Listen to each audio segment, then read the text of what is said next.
Early 1500 England was a world of muddy streets, tension, and big dreams of glory on the high seas. If you weren't born rich or royal, exploration was your one-way ticket out, assuming you didn't say goodbye to Mother Nature halfway there. The Tudor era was young, loud, and ambitious. England had just gotten a new royal brand under Henry VII, who'd finally ended the Wars of the Roses, a family feud so intense it made modern reality TV look tame. The country was stable, sort of, and people were already looking beyond the foggy island to the mysterious edges of the map. Hello, travellers. Histories do not always need to be boring. You can rest here and listen to hilarious histories to drift off to sleep. Before we continue, leave a comment to let me know when and where you're listening to this, and hit the subscribe button, but only if you enjoy what I do here. Let's begin. At home, most of England's citizens were too busy surviving the daily horrors of Tudor life to worry about world domination. Streets were full of pigs, plague and gossip. Ale was safer to drink than water. But in the royal court and ports like Bristol and London, a new fever was spreading, the desire to explore, to discover, and to make England matter on the global stage. The rest of Europe was already out there doing it. Spain and Portugal had entire fleets returning with gold, spices, and the occasional shipwrecked ego. England, meanwhile, was still trying to figure out how to waterproof a boat. You have to understand, back then the world was largely a mystery. Maps were more like suggestions than science. Entire continents were misdrawn. Sea monsters filled blank spaces, and cartographers had a bad habit of labelling anything unknown as "here be dragons." For a Tudor explorer, that phrase wasn't just cute, it was career advice. Sail too far, and you might actually find out what dragon-sized mistake meant. But danger didn't stop anyone. In fact, it made the idea of exploration even more irresistible. Imagine being a young sailor from Devon. Your options in life were ploughing fields, smelling like sheep forever, or climbing aboard a ship that might make you rich or very, very dead. To the adventurous, that was an easy choice. Adventure sounded better than lifelong back pain. Else, this was also an age of relentless curiosity wrapped in royal greed. Monarchs wanted new lands, new trade routes, and new ways to tax people they'd never met. Exploration wasn't about finding yourself. It was about finding gold, glory, and God, in that order. England, though late to the game, was ready to join the global scramble. Henry VII wanted to compete with Spain's Christopher Columbus and Portugal's Vasco da Gama, and when he heard rumours of new routes to Asia, he decided to fund his own expedition. After all, how hard could it be? Just sail west until you hit something valuable, or die trying. Sailors were a special breed. They lived on salted meat, hard biscuits full of weevils, and the occasional prayer that the ship wouldn't capsize. Life aboard was rough. Cabins were cramped, storms were relentless, and if someone sneezed, half the crew assumed it was a bad omen. But despite all that, Tudor sailors were driven by a mix of desperation and blind optimism. There was something romantic about chasing horizons, even if romance usually ended in scurvy. What truly made the early Tudor era special was how quickly exploration became part of England's national identity. It wasn't just about trade anymore, it was about pride. When stories of discoveries reached home, they were exaggerated into legends. A new world, they said, even if it was just a few chilly rocks off Newfoundland. People didn't care. It was something to brag about at the tavern, between coughing fits and arguments about who owed for the next round of ale. The ripple effect was enormous. Young men from across the kingdom dreamed of sailing the open seas, of planting the English flag in places no Englishman had ever been or wanted to go. Nobles began investing in ships instead of tournaments. The sea wasn't just a border anymore, it was a gateway to opportunity. It was England's way of saying, we may be small, but we have ambition and cannonballs. Of course, not everyone approved. Some religious leaders saw exploration as a distraction from faith, while others claimed it was destiny, a divine mission to spread Christianity to the ends of the earth and collect souvenirs along the way. Even the skeptics couldn't deny the excitement. The idea of a world waiting to be discovered gave people something new to dream about, especially when life at home was, well, mostly mud and taxes. So, as the 1500 dawned, the stage was set. England was ready to move from an island of farmers to a nation of explorers. The Tudors had wealth to gain, pride to prove, and rivals to annoy. Ships were being built, maps redrawn, and sailors recruited from every dockside tavern with the promise of fame and fortune, or at least an early grave with a nice ocean view. This was the dawn of England's transformation from an isolated kingdom into a global player. The age of adventure had begun, powered by ambition, superstition, and the occasional misunderstanding of geography. The horizon was calling, and the Tudors were ready to answer, even if they had no idea what was actually out there. Spices, trade routes, and intense rivalry between Spain and Portugal drove Europe's obsession with exploration. Europe discovered it really liked pepper, and decided to colonize half the planet to get more of it. To modern ears, it sounds ridiculous that cinnamon and cloves could trigger global conquest, but in the 15th and 16th centuries, spices were the Bitcoin of Europe, precious, scarce, and wildly overvalued. A pinch of nutmeg was said to ward off the plague. It didn't. Impress guests, it did, and prove your social worth absolutely. Pepper wasn't just for flavour, it was for bragging rights. The Tudor elite sprinkled it on everything because it screamed, "I'm richer than you," and mildly inflamed about it. So naturally the question arose, where did all this expensive flavour come from, and how could Europeans skip the middlemen who kept charging triple? For centuries, goods from Asia, silks, porcelain, spices, had trickled into Europe through long overland routes controlled by Islamic empires. Italian merchants, Venice and Genoa, were rolling in money just for being middle stops in a very long, very spicy chain. But when the Ottoman Empire captured Constantinople in 1453, the old routes became riskier, costlier, and about as welcoming as a tavern after you've insulted the barkeep. Enter Portugal and Spain, the original overachievers of maritime ambition. Portugal, a small country with a big coastline and even bigger dreams, began sending ships south along the African coast. The goal? Find a sea route to India and bypass everyone else. By 1498, Vasco da Gama did just that, reaching India and proving that sailing around Africa worked, assuming you could survive the storms, scurvy and occasional stabbing. Meanwhile, Spain decided, why go around the world when you can just go through it?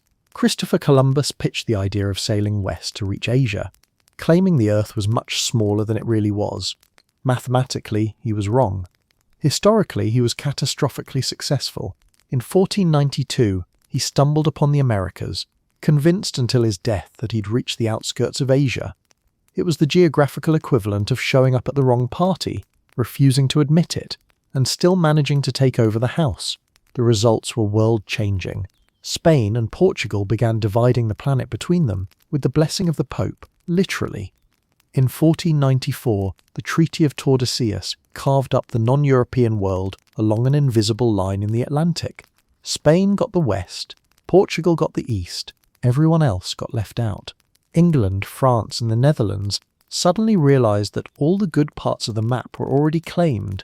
It was like arriving late to a buffet, only to find everyone else holding a plate full of gold.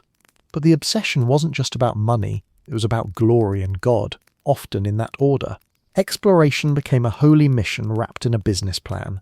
Monarchs saw it as divine destiny to spread Christianity to the heathen lands, which conveniently also contained gold, sugar, and spices. Every ship carried priests along with cannons, because salvation and conquest made a surprisingly compatible pair in European policy. The world was becoming smaller, or at least better known, and every discovery fed Europe's growing appetite for more. Rumours of new islands, strange creatures, and golden cities spread faster than facts. Sailors returned home with wild tales. Birds that couldn't fly, people who'd never seen snow, fruits that didn't taste like sadness. It was intoxicating, not just for kings, but for commoners too. The taverns buzzed with stories of endless wealth across the seas. Most of it was exaggerated. Some of it was invented entirely. But that didn't matter.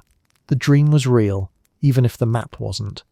This age also marked a huge leap in technology. Advances in navigation, compasses, astrolabes and better ship designs meant that more sailors could venture farther without immediately dying. Well, not immediately. The caravel, the small nimble ship used by the Portuguese, became the sports car of the sea. It could tack against the wind, sail faster, and carry more cargo, useful if your cargo was gold, or later, unfortunate human beings. For the first time in history, the sea wasn't just a barrier, it was a highway, albeit one covered in storms and existential dread. And of course, the race between Spain and Portugal created something even more contagious than trade: envy. Every European nation with access to the ocean suddenly wanted a piece of the action. England, at this stage, was still watching from the sidelines, like a kid peering through the candy store window, but the excitement was infectious. Exploration became a status symbol for nations, the Renaissance version of showing off a luxury car, except the car sometimes sank and took everyone with it. All this frantic exploration had another unintended effect. It connected continents that had been separate for tens of thousands of years. The Columbian Exchange began, a global swap meet of goods, animals and diseases. Europe sent wheat, horses and smallpox. The Americas sent corn, potatoes and syphilis. Everyone gained something, and everyone regretted something. By the early 1500s, the world was no longer vast and unknowable. It was open for business. The seas became highways for ambition, greed and global transformation. Monarchs dreamed of empires, merchants dreamed of profits, ordinary people dreamed of escape, even if escape usually meant never coming back. The era of exploration had gone from curiosity to competition, from wonder to warfare. And in the midst of this chaotic race stood England, watching Spain and Portugal get rich while it wrestled with royal divorces and local feuds. But the envy was simmering. The Tudors wouldn't stay on the sidelines for long. They were about to join the party, late, loud and ready to steal the spotlight. While Spain and Portugal built empires overseas, England was distracted by Henry VIII's endless marital drama. While the Iberians built empires, Henry was building divorce paperwork. If exploration were a grand international banquet, England showed up late, out of breath and holding the wrong invitation. By the time the Tudors got around to looking beyond their foggy shores, Spain and Portugal were already rolling in gold, spices and bragging rights. Meanwhile, England was still sorting out who was married to whom, who was excommunicated, and why half the royal court was suddenly missing their heads. Henry VIII, the man who would have turned marriage counselling into a blood sport, was not exactly the ideal leader for global expansion. Spain had Columbus, Portugal had Da Gama, and England had a royal soap opera. Henry's obsession with producing a male heir consumed his time, money and patience. 6 wives later, he'd successfully created more chaos than colonies. While Iberian ships conquered new worlds, Henry conquered the art of annulment. But it wasn't just the king's love life that slowed England down, it was the country itself. Unlike Portugal and Spain, which had invested heavily in shipbuilding and navigational expertise, England's maritime resources were still primitive. Most English ships were designed for fishing or coastal trade, not for crossing oceans full of sharks and existential dread. Their sailors were brave but inexperienced, their maps wildly optimistic, and their funding, let's say, creative. It's hard to finance grand voyages when your treasury is tied up paying for royal palaces, wars with France, and the occasional extravagant banquet featuring roast peacock and ego.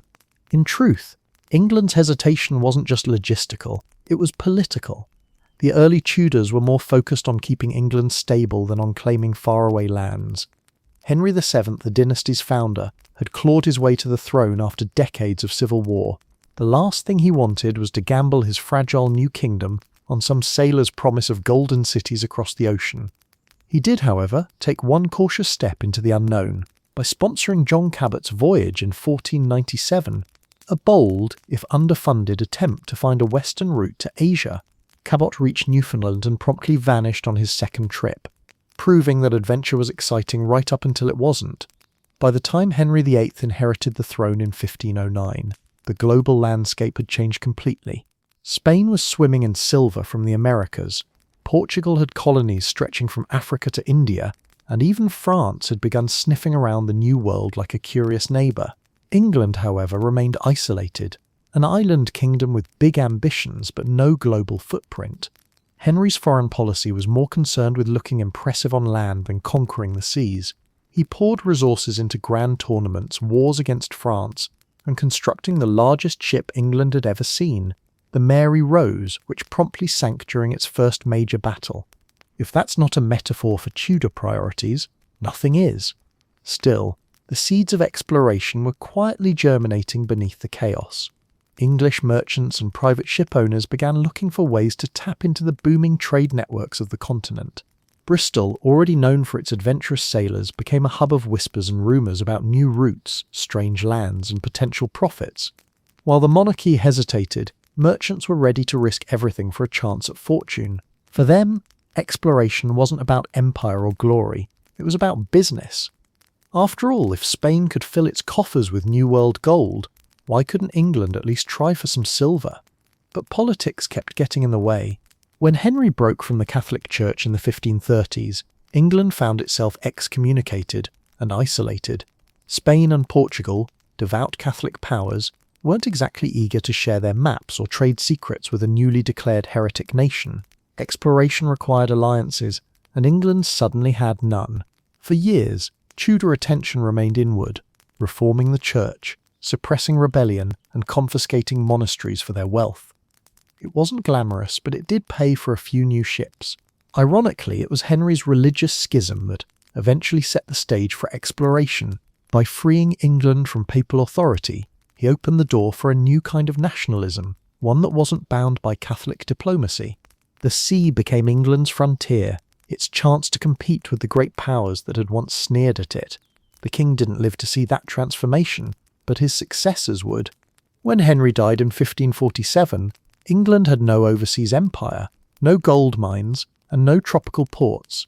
What it did have was a generation of restless sailors, ambitious merchants, and a growing sense of envy. They'd watched the Iberians get rich, the French experiment with colonies, and the Dutch invent trading companies. The English were tired of being Europe's awkward latecomer. They wanted in on the action, and soon they'd get their chance. And when Elizabeth I eventually took the throne, she inherited more than a kingdom. She inherited a pent-up national desire to prove that England could compete with the giants. By then, the world had already been redrawn, but there was still plenty left to claim, steal or discover, depending on how one told the story. England's late start meant it had a lot of catching up to do, but that also meant it could learn from everyone else's mistakes. The Tudors might have arrived late to the age of exploration, but when they finally set sail, they would do it with ambition, cunning, and just enough audacity to annoy every other empire on Earth. New ship designs and improved navigation tools gave England a much-needed edge on the seas. Maps got slightly less wrong, and sailors only got lost 3 times instead of 4. By the mid-1500s, England was finally beginning to get its sea legs. The Tudor obsession with grandeur had started to shift from land to water, and suddenly, shipyards across the southern coast were echoing with the sound of hammering, sawing, and swearing. The dream of catching up to Spain and Portugal was alive, and it smelled like sawdust, tar, and salty ambition. For a nation that had once treated the ocean as a moody, dangerous moat, England was now ready to make it its highway. The real secret behind this transformation wasn't luck, it was engineering. Tudor shipwrights began experimenting with new designs that combined speed, durability, and enough firepower to make anyone think twice about picking a fight. The result was the rise of the galleon, a sleek, heavily armed vessel that could carry both cargo and cannons without immediately sinking. Earlier English ships had all the grace of floating barns, but the galleon was different, part trading ship, part battleship, and entirely a statement of national ambition. Shipbuilding in Tudor England became a blend of art and science. Henry VIII, when he wasn't too busy with weddings or dissolving monasteries, had actually laid the groundwork by establishing royal dockyards in places like Deptford and Woolwich. These were the tech startups of their time, innovation hubs full of craftsmen who could turn a pile of oak into something capable of crossing an ocean. Every plank, rope and sail had to be crafted with precision because once you left port, your nearest help desk was several thousand miles away. The Tudor Navy also embraced experimentation. English carpenters adapted ideas from Mediterranean shipbuilders, combining square and lateen sails to create vessels that could both catch the wind and maneuver with surprising agility. This mix of styles gave English ships a flexibility that their Spanish rivals sometimes lacked. The English couldn't outnumber their enemies, but they could outmaneuver them, a philosophy that would one day define their naval dominance. Of course, fancy ships meant little without people who knew where they were going. Navigation in the Tudor period was part science, part superstition, and part blind hope. Early sailors used the stars, the sun, and a gut feeling somewhere between courage and wishful thinking. But things began to change as new tools arrived on deck. Compasses became more reliable, astrolabes more precise, and cross-staffs allowed sailors to measure their latitude by the height of the sun. It was still more educated guess than GPS, but progress is progress. And then there were the maps, or as Tudor navigators might have called them, optimistic doodles. Early English maps were notorious for their creative geography. Some depicted the Americas as tiny islands, others stretched Africa like it had been ironed. Sea monsters still roamed the margins, and legends filled in the blanks.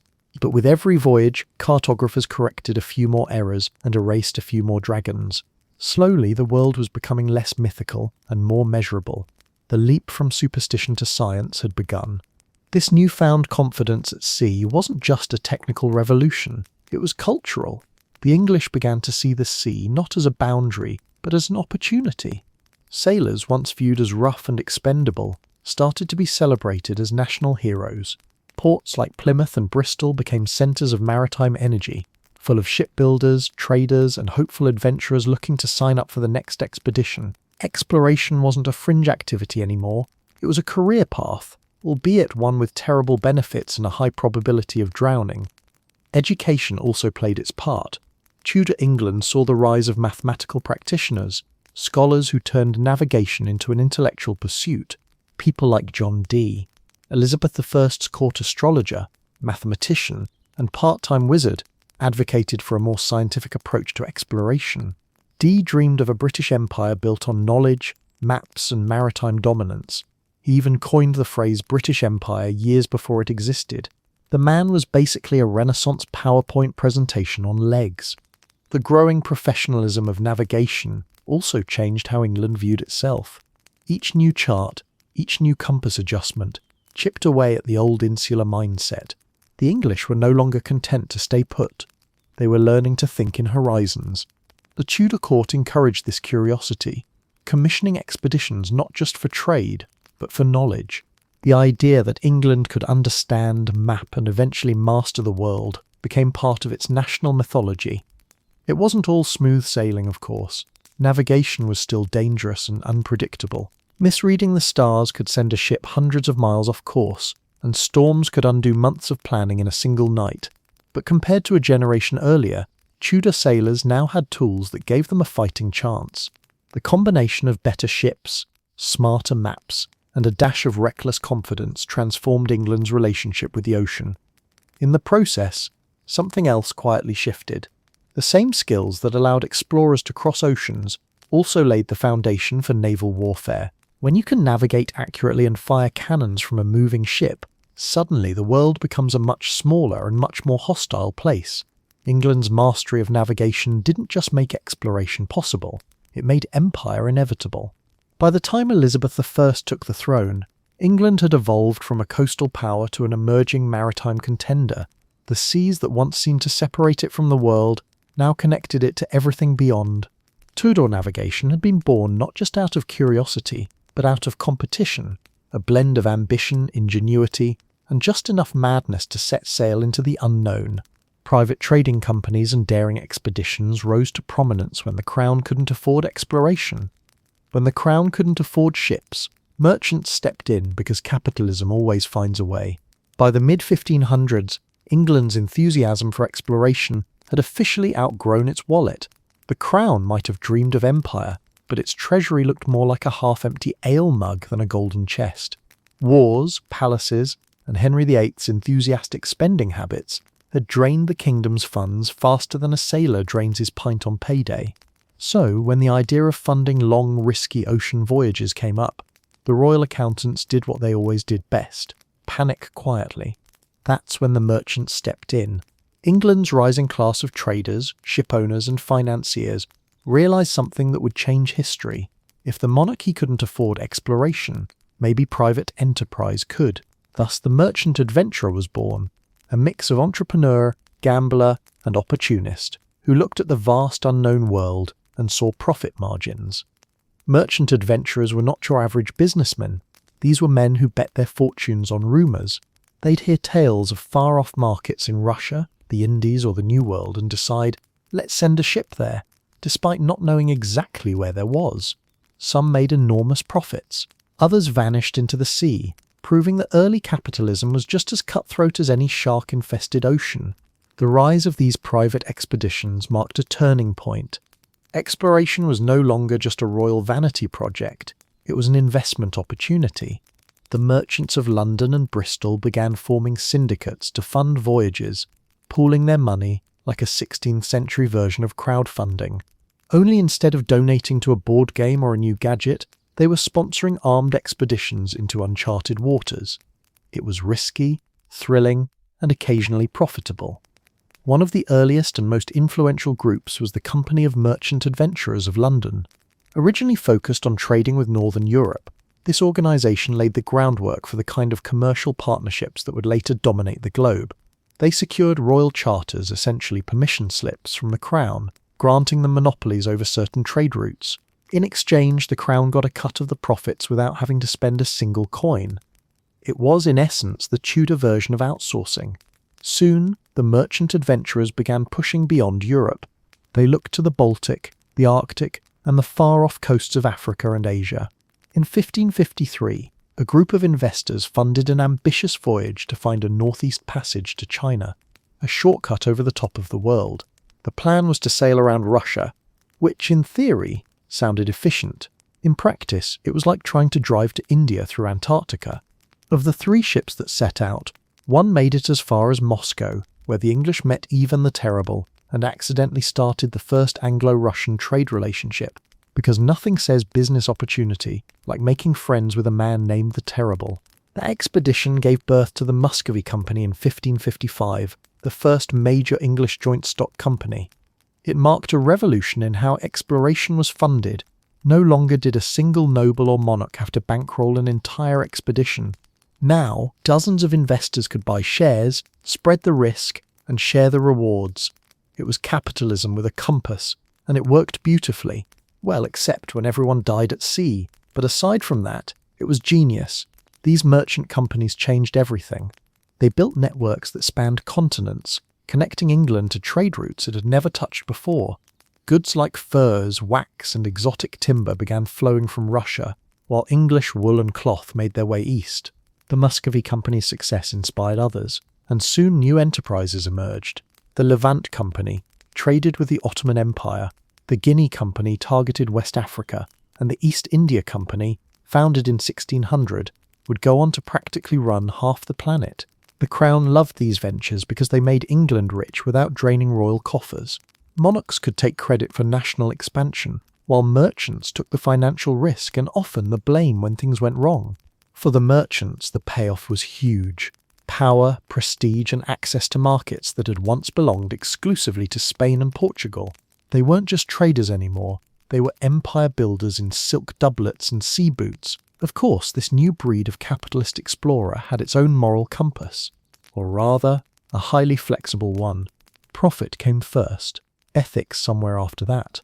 Many expeditions weren't just about trading, but also about raiding. Privateers legalized pirates, often received backing from merchant syndicates, eager to profit from Spanish treasure ships, redistributed in the name of England. If it glittered, it was fair game. The lines between trade, exploration, and piracy were blurrier than an old sea map. These ventures also transformed English society. Suddenly, the merchant class wielded more influence than ever before. Their wealth rivaled that of the nobility, and their ambitions extended far beyond English shores. The age of exploration wasn't just expanding England's borders, it was reshaping its social order. The future belonged not only to kings and courtiers, but also to clever men with ledgers and sea charts. By the end of the 16th century, England's transformation from an isolated island to a commercial contender was well underway. The ships launched by private companies carried more than goods. They carried England's growing sense of global destiny. The merchant adventurers, driven by greed and grit, had set in motion a revolution that would turn England into a maritime empire. They had proven something crucial, that profit could be as powerful a motivator as patriotism. And once the merchants got a taste for global trade, there was no stopping them.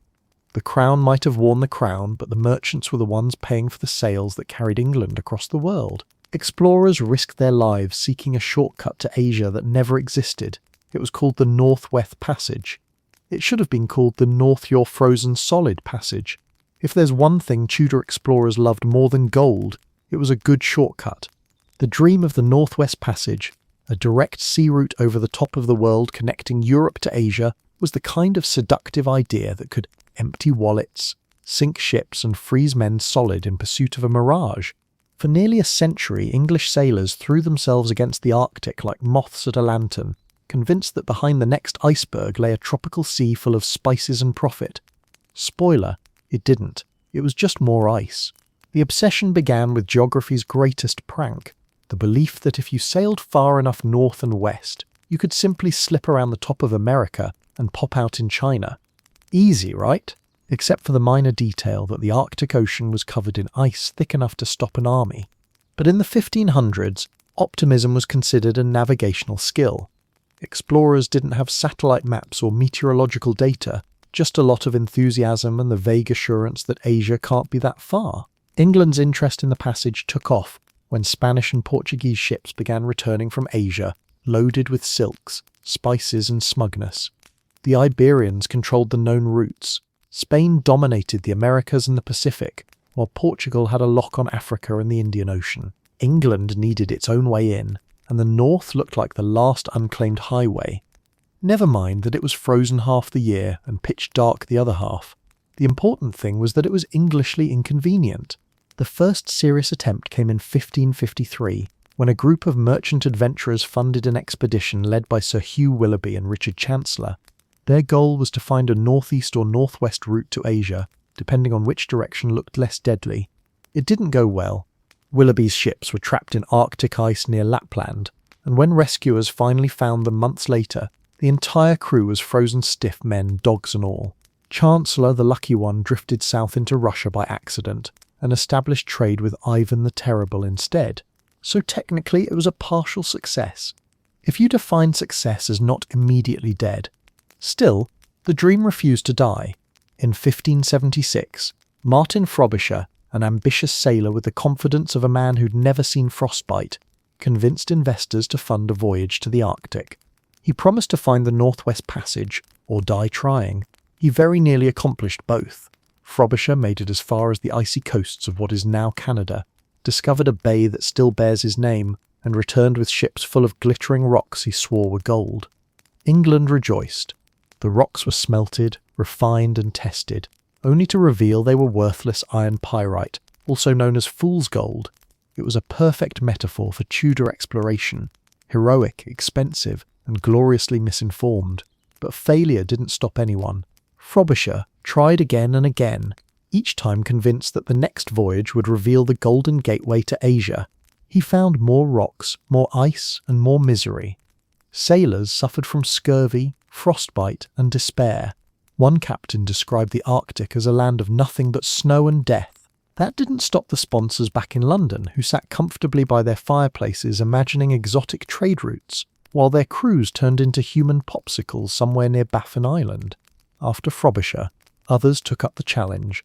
Sir John Davis explored the icy channels of Greenland and Labrador in the 1580s, charting more of the coast than anyone before him.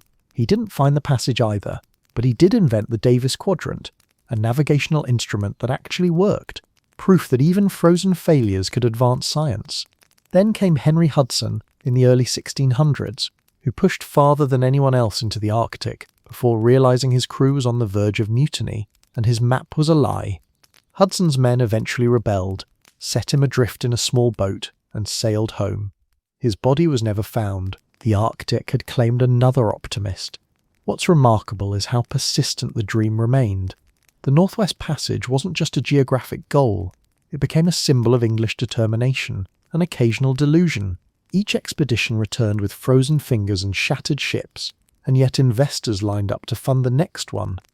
It wasn't just about money anymore. It was about pride. The idea that someone else might find the passage first was unbearable. England couldn't afford to be seen as a nation of quitters, even if quitting meant living. The Arctic also had a strange allure. Sailors spoke of ghostly lights dancing in the sky, the aurora borealis, and seas that glittered under the moon. There were tales of polar bears the size of horses, and mysterious peoples living in endless snow. The Arctic, for all its cruelty, had a certain poetic appeal. It was beautiful, terrifying, and entirely unconquered, to an ambitious Tudor mind that made it irresistible. And though they never found the route they were looking for, these failed expeditions weren't meaningless. They mapped coastlines, discovered new resources, and tested England's growing maritime skill. Every icy disaster taught future navigators how to survive just a little longer. The English didn't find a shortcut to Asia, but they found something almost as valuable: the stubbornness to keep exploring anyway. By the end of the Tudor era, the Northwest Passage remained a myth, but a useful one. It gave generations of explorers a reason to set sail, investors a reason to open their purses, and England a reason to look outward instead of inward. It was the dream that wouldn't die, even when the dreamers did. Cabot's 1497 voyage to Newfoundland laid the groundwork for England's future colonial claims. He thought he'd found Asia. Instead, he found a lot of confused cod air. Before Drake circled the world and Raleigh invented the bad boy explorer aesthetic, there was John Cabot, the man who accidentally stumbled into history and then vanished almost as quickly as he appeared. His story doesn't get the fireworks of Columbus or the poetry of Magellan. But without Cabot, England's empire might have remained just a pub conversation. His voyage in 1497 was small, underfunded and poorly recorded, but it gave England something priceless: a legal excuse to claim half a continent. John Cabot wasn't even English to begin with. He was Giovanni Caboto, a Venetian by birth and a dreamer by profession. In Renaissance Italy, that meant he spent most of his life chasing ideas only slightly less dangerous than his debts. When he heard of Columbus's discovery of the New World, Cabot saw an opportunity. If Spain could find a western route to Asia, why not him? Unfortunately, Venice wasn't taking applications for new explorers, and Portugal already had Vasco da Gama. So Cabot packed up his ambition, moved to England and offered his services to King Henry VII, who was desperate for a cheap win that didn't involve another rebellion. Henry's interest in exploration was lukewarm at best. He wasn't the kind of man who funded grand voyages for glory. He was more of a "how much will this cost me" kind of monarch. But Cabot knew how to sell a dream. He promised to find a shorter route to Asia, one that would make England rich without angering Spain or Portugal. Henry agreed, probably figuring that if Cabot drowned, it would cost him less than a war with France. With royal blessing secured, Cabot set sail from Bristol in the spring of 1497 on a single ship, the Matthew, with about 20 men and enough provisions to make it look like they knew what they were doing. What happened next was nothing short of miraculous or accidental, depending on your view. After weeks of uncertain sailing across the cold Atlantic, Cabot sighted land. He believed, with the full confidence of a man who'd never seen a globe, that he'd reached the outskirts of Asia. In reality, he'd found Newfoundland, or possibly Cape Breton Island, depending on which historian you ask. Either way, it was definitely not China.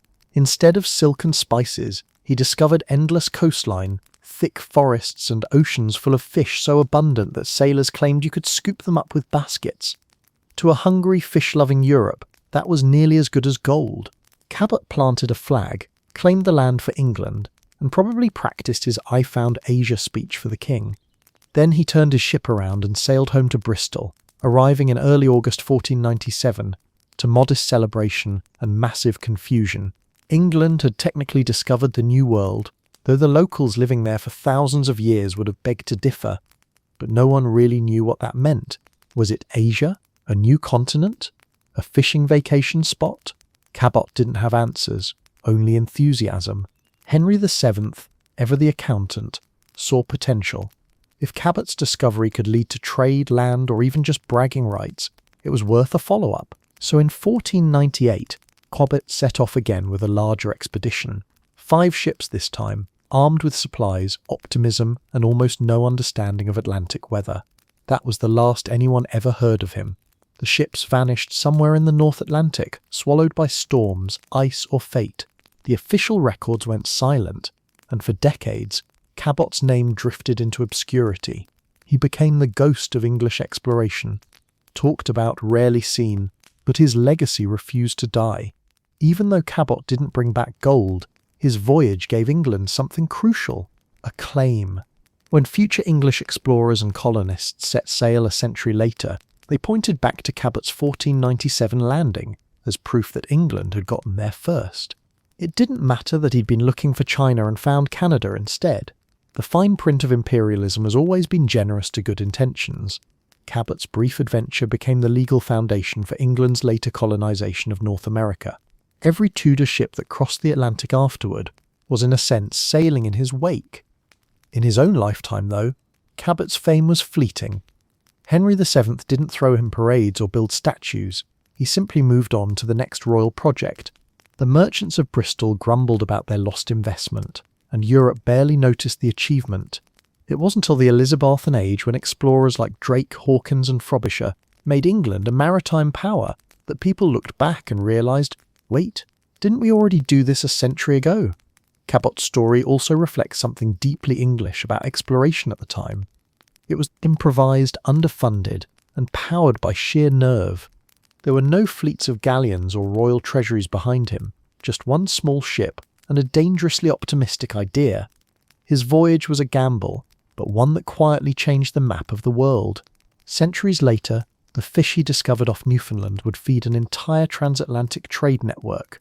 English fishing vessels began frequenting the region long before colonists ever built permanent settlements.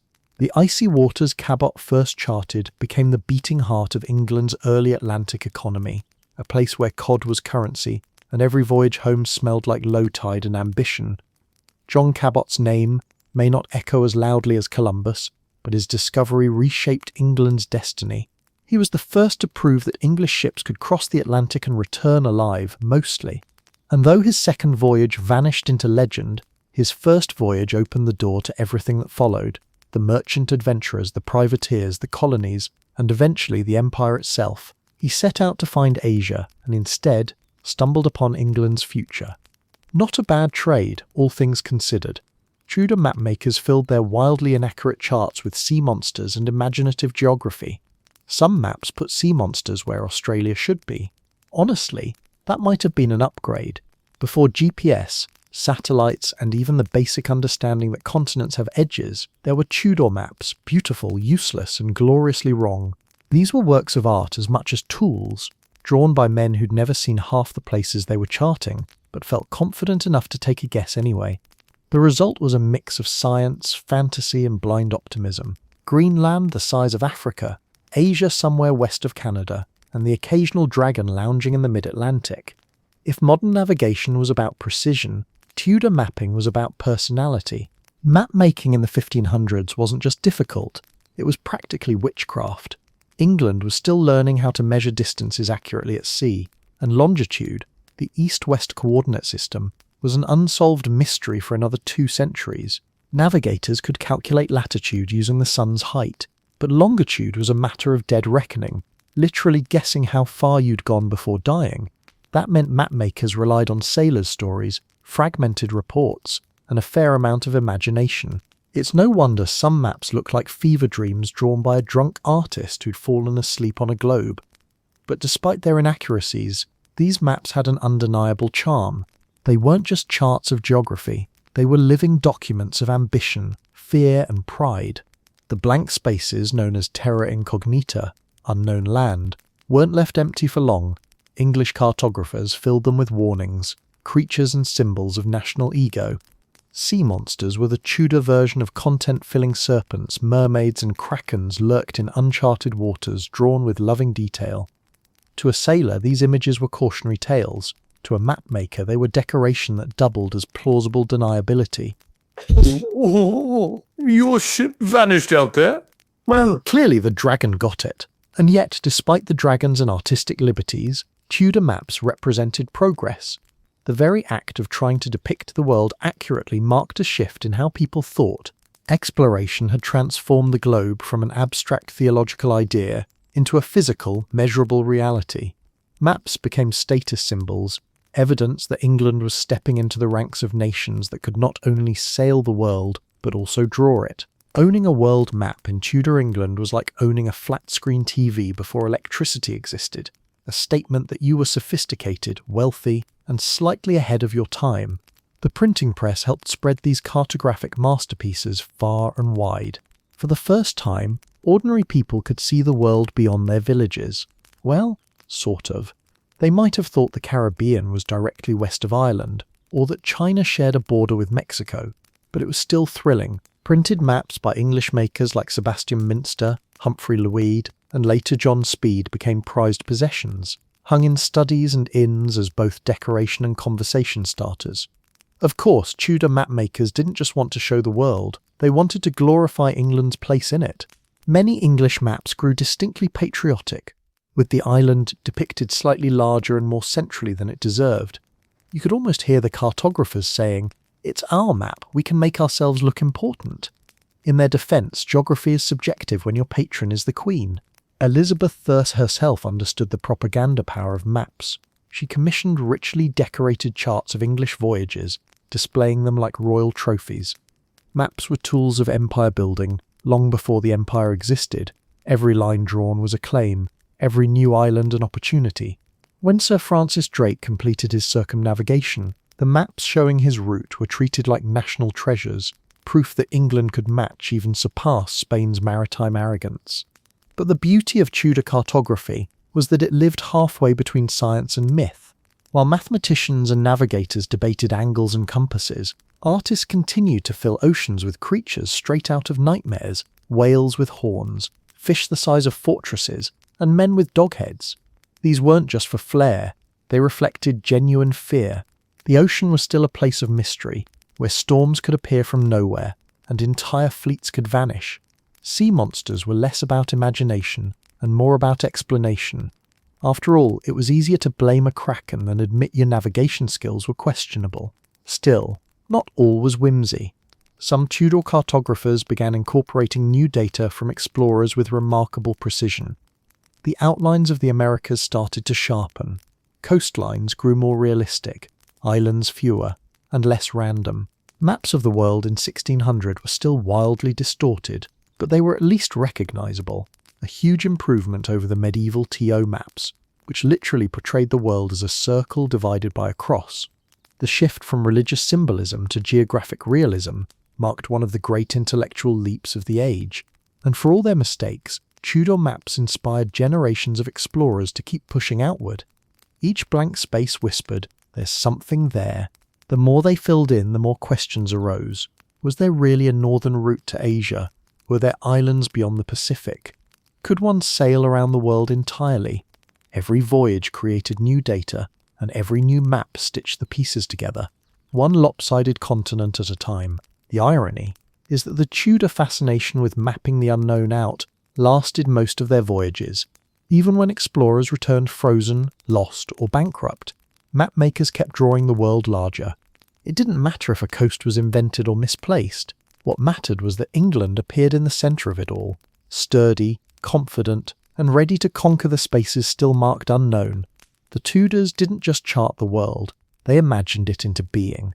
Their maps were acts of faith as much as science, proof that even in a world of storms, monsters, and uncertainty, humanity could still pick up a quill and say, "We'll figure this out eventually." Rivalry with Spain transformed exploration into a brutal contest of empire building and naval power. Spain had gold, England had stubbornness and slightly better weather. By the late 1500s, exploration was no longer about curiosity. It was about competition, and no rivalry burned brighter than England's grudge match with Spain. What started as a contest for trade routes turned into a full-blown, centuries-long feud, fueled by greed, religion, pride, and the occasional explosion. Spain had been the first to strike it rich in the New World, hauling home galleons full of silver, gold, and tropical diseases. England, meanwhile, was still polishing its compass and wondering why its colonies kept freezing or vanishing. The imbalance was, to put it mildly, annoying. Spain's empire stretched across oceans. From Mexico to Peru, Spanish conquistadors had transformed entire continents into supply chains for their king. Gold flowed into Madrid by the ton, fueling cathedrals, armies, and a general sense of divine superiority. Spain believed itself the chosen sword of Catholicism, destined to rule the seas and save souls, preferably in that order. England, on the other hand, had just recently been excommunicated, meaning it couldn't even borrow holy credibility, let alone gold. When you're banned from the Pope's Christmas party, world domination starts to look like an appealing backup plan. So Elizabeth I decided to give Spain some competition, but there was a small problem. Spain had fleets, colonies and wealth. England had enthusiasm and a limited budget. To compensate, Elizabeth turned to the one resource her country had in abundance: daring privateers willing to do legally questionable things for patriotism and profit. These sea dogs, as they were affectionately called, were essentially pirates with paperwork. They had royal permission, a letter of marque to attack Spanish ships, raid their ports, and bring back loot in the name of England, which was polite Tudor speak for steal everything that isn't nailed down. The most famous of these sea dogs was, of course, Sir Francis Drake, sailor, explorer, and professional thorn in Spain's side. Drake treated the Spanish Empire like a buffet of opportunity. He circumnavigated the globe, raided ports along South America, and returned home with so much treasure that it doubled England's annual revenue. Elizabeth knighted him on deck, possibly because she couldn't stop smiling at the sight of all that gold. To Spain, Drake wasn't a hero, he was a national insult with a beard. The rivalry soon spilled into open hostility. Spanish treasure ships became prime targets for English privateers, and every raid deepened the grudge. Philip II of Spain, who believed he was defending both empire and faith, viewed England's Protestantism as an infection that needed to be cured with fire and steel. When Elizabeth executed Mary, Queen of Scots, a Catholic with a legitimate claim to the English throne, Philip finally lost patience. He began assembling the greatest fleet Europe had ever seen, the Spanish Armada. The 1588 confrontation between the Armada and the English Navy was the ultimate showdown, an entire era of exploration condensed into one dramatic sea battle. Spain's goal was simple: invade England, overthrow Elizabeth, and end this Protestant nonsense once and for all. The Armada's ships were enormous and intimidating, packed with soldiers and cannons. The English fleet, in contrast, was smaller, faster, and full of sailors who'd been drinking since sunrise. England's secret weapon wasn't superior firepower, it was maneuverability and weather. The English ships danced circles around the lumbering Spanish galleons, firing long-range cannons and darting away before they could be boarded. Then, nature joined the fight. The Protestant wind, as the English later called it, unleashed storms that scattered the Spanish fleet across the North Sea. Some ships wrecked on the rocky coasts of Scotland and Ireland, others limped home in ruins. The once invincible Armada was shattered. It was as if the heavens themselves had declared Elizabeth the ocean's new landlord. For the English, it was divine validation. For the Spanish, it was meteorological betrayal. The defeat of the Armada didn't end Spain's empire, but it changed the balance of power. For the first time, England saw that it could challenge, even humble, the mightiest nation on earth. Exploration was no longer a scramble to catch up. It was a race to outdo. English sailors returned to the seas with new confidence, expanding trade routes, establishing outposts, and laying the groundwork for empire. Spain still had its gold, but England had momentum and the ability to weaponize national pride like no one else. Behind the scenes, propaganda became a powerful tool. Pamphlets and poems celebrated the victory as divine destiny. The image of Elizabeth standing tall among her admirals, calm and radiant in armour, became legend. She was the Virgin Queen, chosen by God to protect England's seas. The Armada's defeat wasn't just military, it was mythological. Every English voyage that followed carried a sense of that same divine wind, pushing the nation toward greatness. The rivalry also drove innovation. To beat Spain, England had to be faster, smarter, and cheaper. Shipbuilders refined designs for better agility. Navigators honed their charts and instruments. Merchants established new companies to compete for overseas wealth, leading to the birth of the great trading empires of the 1600s. The hunger to outdo Spain created a culture of relentless ambition, one that transformed exploration from adventure into strategy. Ironically, in trying to destroy England, Spain had forged it into something new. The Tudors' small island kingdom had become a maritime nation with global aspirations. The victory over the Armada gave the English people a taste of what power felt like, and they were hooked.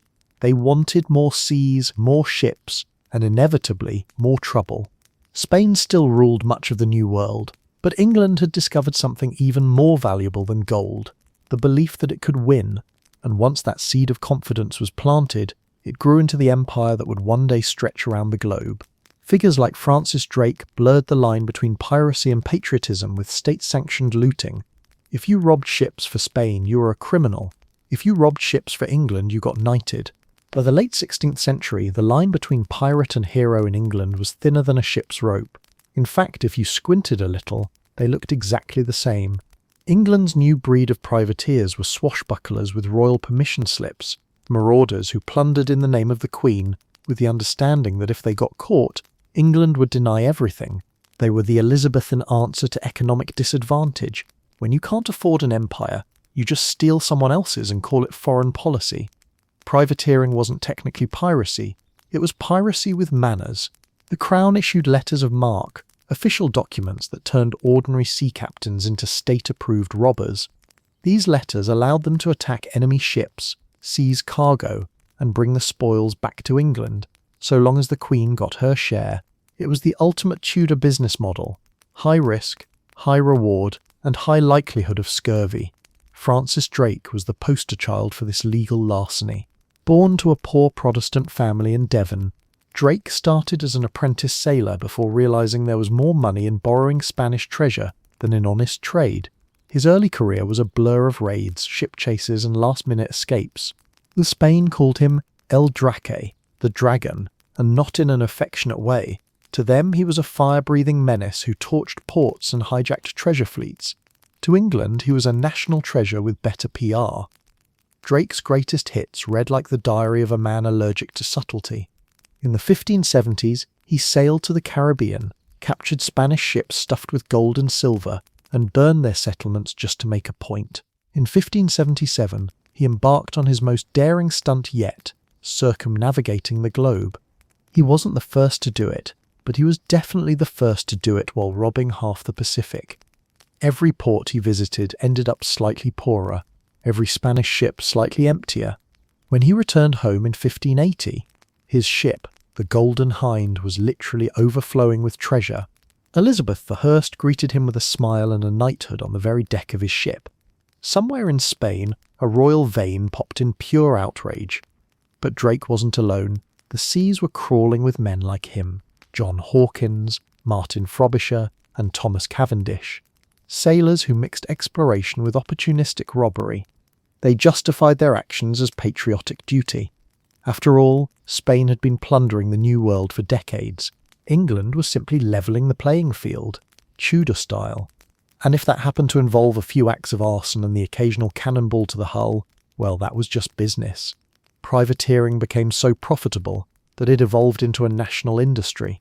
Wealthy merchants, nobles, and even members of the royal court invested in voyages, treating them like high-stakes stock options. A successful raid could yield unimaginable wealth: gold, spices, silks, and sugar pouring into English ports by the ton. The profits funded new ships, new expeditions, and ironically, England's growing naval power. Every Spanish galleon looted brought England one step closer to becoming the dominant sea power it would one day be. Of course, it wasn't all smooth sailing. The line between patriotic hero and wanted criminal was blurry, and sometimes even the English couldn't tell the difference. Letters of marque were conveniently misplaced, or captains took them as blanket permission to raid anything that floated. England might have turned a blind eye when the loot was good, but diplomacy got complicated fast. Spanish ambassadors lodged furious complaints. Elizabeth pretended to be shocked that her honourable gentleman of fortune could behave so rudely. Then she quietly invested in their next voyage. Life aboard a privateer's ship was hardly glamorous. Crews were a mix of hardened sailors, desperate men, and dreamers chasing quick riches. Conditions were brutal: cramped quarters, salted meat, and more rats than actual rations. But the lure of treasure kept them going. For many sailors, privateering was a rare path to social mobility, a chance for a peasant to become a legend. Some succeeded spectacularly. Others ended up dangling from a rope, courtesy of the same government that once applauded them. Privateering also gave birth to a strange kind of morality. Captains wrote letters home describing their exploits as God's work, claiming divine approval for stealing Spanish gold. It was an odd theology, but it fit the Tudor worldview perfectly. The enemy was Catholic, the Queen was Protestant, and the loot was therefore righteous. The Church of England never officially endorsed piracy, but it didn't exactly condemn it either. After all, gold looks the same no matter whose hands it comes from.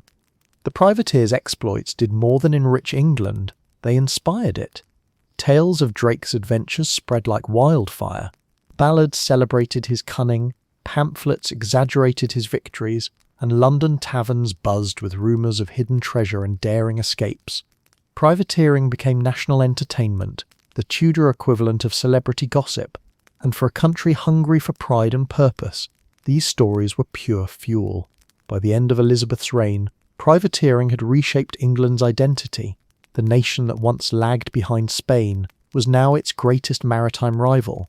English sailors had proven that cunning could beat capital, and that boldness could outshine bureaucracy. They had also proven that if you gave a pirate a letter of permission, he'd build you an empire. But there was a catch.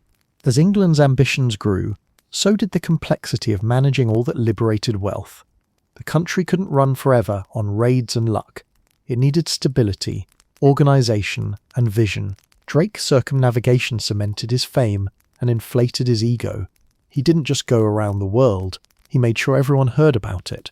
If Elizabethan England had social media, Francis Drake would have broken it. The man didn't just sail around the globe, he turned it into a publicity tour. When he returned home in 1580, he wasn't just a sailor, he was a walking, talking headline. England's favourite pirate had become its first global celebrity, his exploits written into the nation's bloodstream like an injection of pure confidence. But before he was Sir Francis Drake, the legend, he was just Francis Drake, the ambitious son of a tenant farmer from Devon.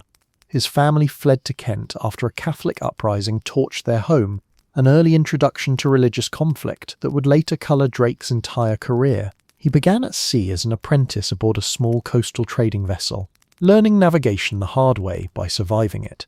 He soon joined his cousin John Hawkins in the lucrative and morally appalling slave trade, ferrying captured Africans to the Spanish colonies in the Americas. The Spanish didn't appreciate the competition. A disastrous encounter at San Juan de Ulua in 1568 left Drake vowing revenge on Spain, an oath he would keep with spectacular enthusiasm. Drake's rise was fueled by audacity. He wasn't noble, rich, or particularly polished, but he had a talent for turning chaos into triumph. By the early 1570s, he was leading his own expeditions, raiding Spanish ports in the Caribbean, with a mix of military cunning and sheer nerve. His most famous early heist came in 1573, when he ambushed a Spanish mule train carrying treasure across Panama. He returned home with enough gold and silver to make half of England jealous and the other half suspicious. From that moment on, Drake wasn't just a sailor, he was a brand. But his true masterpiece came in 1577, when Elizabeth I gave him a secret commission to sail west, raid Spanish holdings, and if he happened to discover something valuable, claim it for England. Officially, it was exploration. Unofficially, it was legalised theft with a compass. Drake's fleet, grandly called the Pelican before he renamed it the Golden Hind, set sail with 5 ships and about 160 men. Within a year, storms, mutiny, and disease had reduced that number considerably. Drake dealt with dissent decisively. One of his officers, Thomas Doughty, was accused of treason and executed mid-voyage. It was a harsh reminder that Drake's command style blended democracy with decapitation. Drake's voyage around the world was less a straight path and more a global game of catch me if you can. He raided ports along the South American coast, captured Spanish treasure ships, and accumulated enough plunder to make Scrooge McDuck blush. In Peru, he seized the Nuestra Señora de la Concepción, nicknamed the Cacafuego, which, yes, translates roughly to the fire pooper, a ship carrying 26 tons of silver and gold. The loot was so vast that it had to be weighed with makeshift scales, and the English sailors ran out of bags to hold it all. Drake's men joked that they were now too rich to die, though most still nearly did. As he continued up the Pacific coast, Drake claimed new lands for England, naming the region Nova Albion, New England, somewhere along modern-day California. He repaired his ship, traded with indigenous peoples, and made an impressive attempt to look like a diplomat rather than a pirate. Then he turned westward across the Pacific, sailing through the Spice Islands, dodging storms, and somehow avoiding the entire Portuguese navy. After 3 years at sea, he returned home with one remaining ship, a skeleton crew, and enough treasure to fund a small country. Elizabeth. They created him personally at Deptford in 1580. When she stepped aboard the Golden Hind, she saw a man who had literally circled the world and looted an empire along the way. Drake knelt before her, and she knighted him on deck, an act that made Spain's King Philip II grind his teeth so hard he nearly turned them into powder. Elizabeth's message was clear. England might not have Spain's gold mines, but it had the audacity to steal the gold right off Spain's ships. Drake's fame exploded. He became a national icon, a living embodiment of England's growing maritime swagger.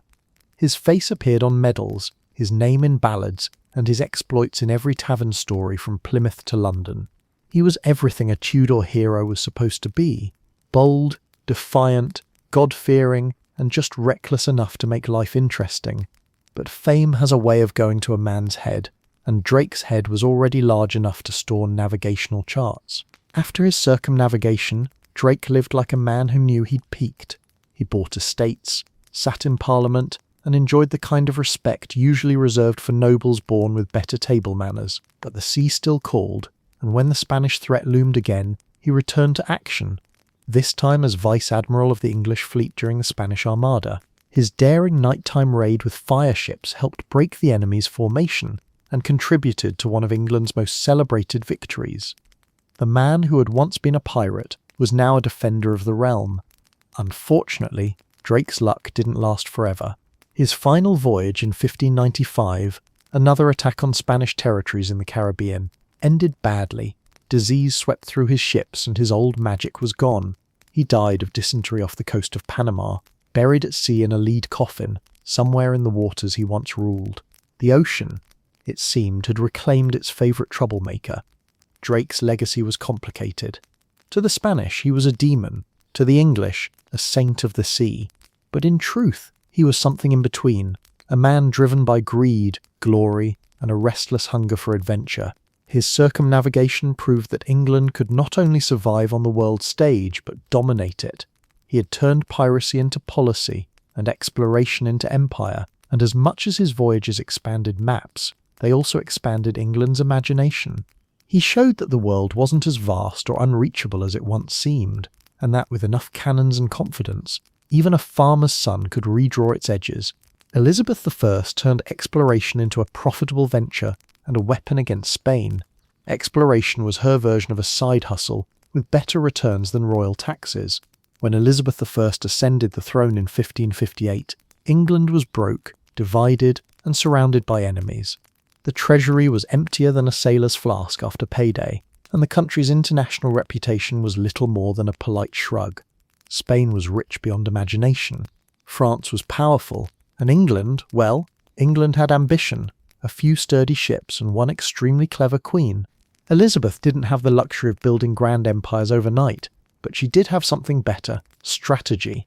And she was about to turn exploration into both a financial lifeline and a weapon of statecraft.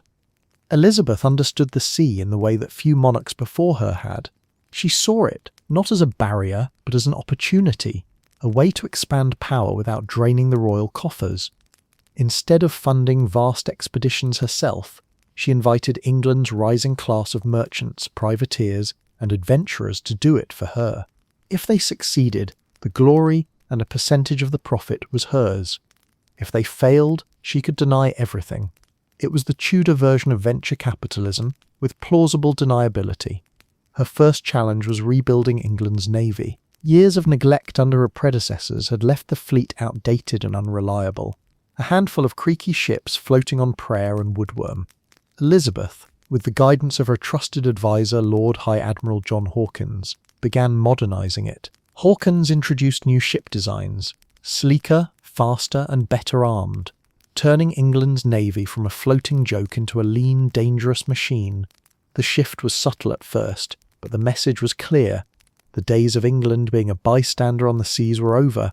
Elizabeth's government couldn't afford endless wars, but it could afford clever economics.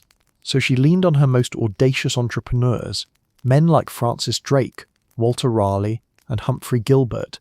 She granted them charters, essentially contracts that allowed them to explore, trade, and when convenient, plunder in her name. In return, she received a cut of the profits. It was a win-win arrangement. Well, unless you were Spanish. Every English raid on a Spanish galleon filled her treasury without costing her a single soldier. She had turned piracy into policy and profit into power. To the Spanish court, Elizabeth was infuriatingly unpredictable. One moment she was sending polite diplomatic letters, and the next she was cheering for Drake's latest act of unofficial theft. Her enemies called her a hypocrite. Her supporters called her a genius. When Spain complained about English privateers looting their ships, Elizabeth feigned innocence with regal charm. "I cannot command the wind," she'd say sweetly, "nor can I command my subjects' passions." Translation: if you can't catch them, that's your problem. But Elizabeth's gamble wasn't just about money, it was about legitimacy. England had long been viewed as a second-tier power, an island of squabbling nobles and muddy peasants. By encouraging exploration, she gave the nation a sense of destiny. Every voyage became a story of courage and discovery. When Drake returned from circumnavigating the globe in 1580, Elizabeth greeted him aboard the Golden Hind and knighted him personally, making sure the world saw England's first global hero. The gesture was symbolic and strategic. Spain saw a pirate. Elizabeth saw propaganda gold. She also used exploration to unite her divided country. After years of religious conflict between Catholics and Protestants, the idea of national pride at sea offered a common cause. It didn't matter what church you attended. If you hated Spain and loved gold, you were welcome on the ship. Exploration became a patriotic endeavour, a shared dream of glory that transcended sectarian strife. In a kingdom weary of internal fighting, that unity was priceless. Elizabeth's investments extended far beyond raids and glory missions. She encouraged the founding of trading companies that laid the groundwork for future empire. The Muscovy Company, the Levant Company, and eventually the East India Company all took shape under her reign. These weren't random expeditions. They were early corporate ventures, built on investors, profit-sharing and royal charters.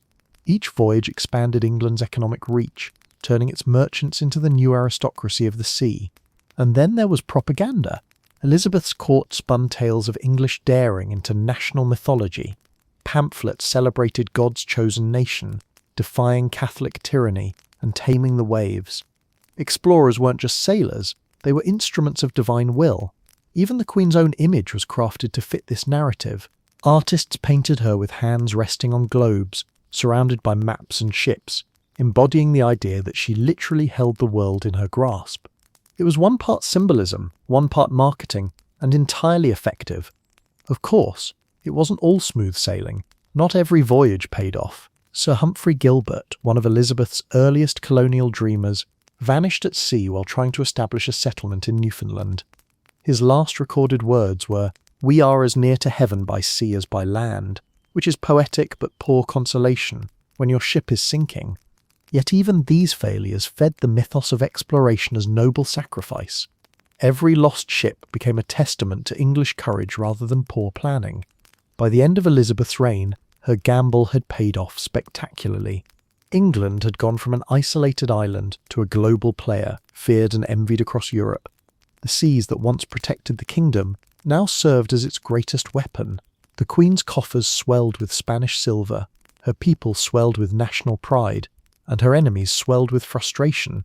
Elizabeth I had turned exploration into both art and business, an elegant blend of propaganda, piracy and profit. She didn't build an empire in her lifetime, but she built the machinery that would make one possible. The world had become England's marketplace, and the ocean its endless road. And at the heart of it all stood the Queen herself, brilliant, calculating, and just a little dangerous. Her ships carried not just sailors and cannons, but the seeds of empire. Raleigh's colonial ambitions failed spectacularly, but he did popularise tobacco. He didn't find El Dorado, but he did find a way to make everyone smell weird for centuries. If Francis Drake was England's swaggering pirate hero, then Sir Walter Raleigh was its polished showman, part courtier, part poet, part explorer, and full-time overachiever. He was the man who supposedly laid his cloak over a puddle for Queen Elizabeth, which, if true, was both romantic and extremely impractical. But Raleigh's real legacy wasn't in puddles or poetry. It was in smoke, literally. He may have failed to find the fabled city of gold, but he succeeded in sparking one of history's most enduring and smelliest habits, smoking tobacco. Raleigh rose to prominence in the glittering chaos of Elizabeth's court, where charm and ambition were currency. Tall, handsome, and endlessly confident, he quickly caught the Queen's attention, which, for a man of humble Devonshire birth, was the equivalent of winning the Tudor lottery. Elizabeth adored clever men who could entertain her, and Raleigh knew exactly how to perform equal parts flattery, intellect, and bold ideas. When he wasn't writing flowery love poems to his monarch, he was pitching her on colonial ventures. Why should Spain and Portugal have all the fun, he argued, when England could build its own empire across the Atlantic? In 1584, Elizabeth granted him a royal charter to establish a colony in North America. The goal was simple: find new lands, spread Protestantism, and if possible locate gold. Raleigh, of course, had no intention of doing the hard labour himself. He stayed comfortably in England while his captains Philip Amadus and Arthur Barlow sailed off to scout the New World. They landed on the island of Roanoke off the coast of what is now North Carolina, and returned home with glowing reports. The land was lush, the people friendly, and the opportunities endless. Raleigh named it Virginia, in honour of the Virgin Queen. Elizabeth loved it. Investors did too. What could possibly go wrong?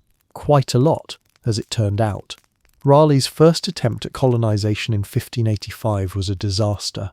The settlers were unprepared for the harsh realities of life in the New World: limited supplies, tense relations with local tribes, and the small problem of starvation. When their leader, Ralph Lane, realised that starting civilization from scratch was harder than expected, he did what any self-respecting Englishman would complain and wait for rescue. Francis Drake, returning from one of his raids, conveniently picked them up and sailed them home. The first English colony in America had lasted barely a year. Undeterred, Raleigh tried again in 1587, sending another group of settlers under John White, who left his family behind and sailed back to England for supplies. By the time he returned 3 years later, delayed by the Spanish Armada, the colony had vanished without a trace. The only clue was a single word carved into a post: Caratatoan. The lost colony of Roanoke became one of history's great mysteries, and one of Raleigh's greatest embarrassments. He had managed to found a colony that literally disappeared. Still, failure didn't dampen Raleigh's confidence. When one dream sank, he simply inflated another. In the 1590s, he turned his attention southward, chasing legends of El Dorado, the mythical city of gold said to lie deep in the jungles of South America. Armed with royal permission and a dangerous amount of optimism, he led an expedition up the Orinoco River in present-day Venezuela. What he found was less golden city and more muddy river and disappointment. But Raleigh, ever the salesman, returned home insisting he'd discovered the outskirts of El Dorado, and that unimaginable riches lay just beyond reach. It was a claim that fooled no one but kept investors intrigued. Yet for all his colonial blunders, Raleigh's greatest and strangest legacy was cultural. He popularised two imports from the New World that would change Europe forever: potatoes and tobacco. Though both had already been introduced by earlier explorers, it was Raleigh who made them fashionable in England. Potatoes took centuries to catch on, but tobacco was an instant hit. Raleigh's courtly habit of puffing on a pipe quickly became the height of Elizabethan cool.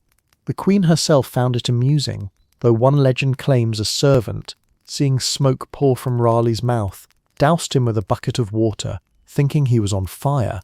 Soon, smoking spread through England like gossip at court. Aristocrats smoked to show sophistication, sailors smoked to stay awake, poets smoked to feel inspired. The stuff was marketed as medicine, capable of curing everything from headaches to heartbreak. No one seemed to mind the coughing. Raleigh had unwittingly launched a craze that would last for centuries, a colonial commodity that didn't bring gold, but certainly brought profit and emphysema. But fame in the Tudor world was as fleeting as fair weather at sea. After Elizabeth's death in 1603, Raleigh's fortunes sank faster than a leaky galleon. Her successor, James I, hated both smoking and Raleigh in equal measure. He called tobacco a custom loathsome to the eye, hateful to the nose, and viewed Raleigh as a dangerous relic of Elizabeth's flamboyant reign. Accused of plotting against the king, Raleigh was thrown into the Tower of London, where he spent over a decade writing histories, poetry, and possibly regretting all those bad investments. Ever restless.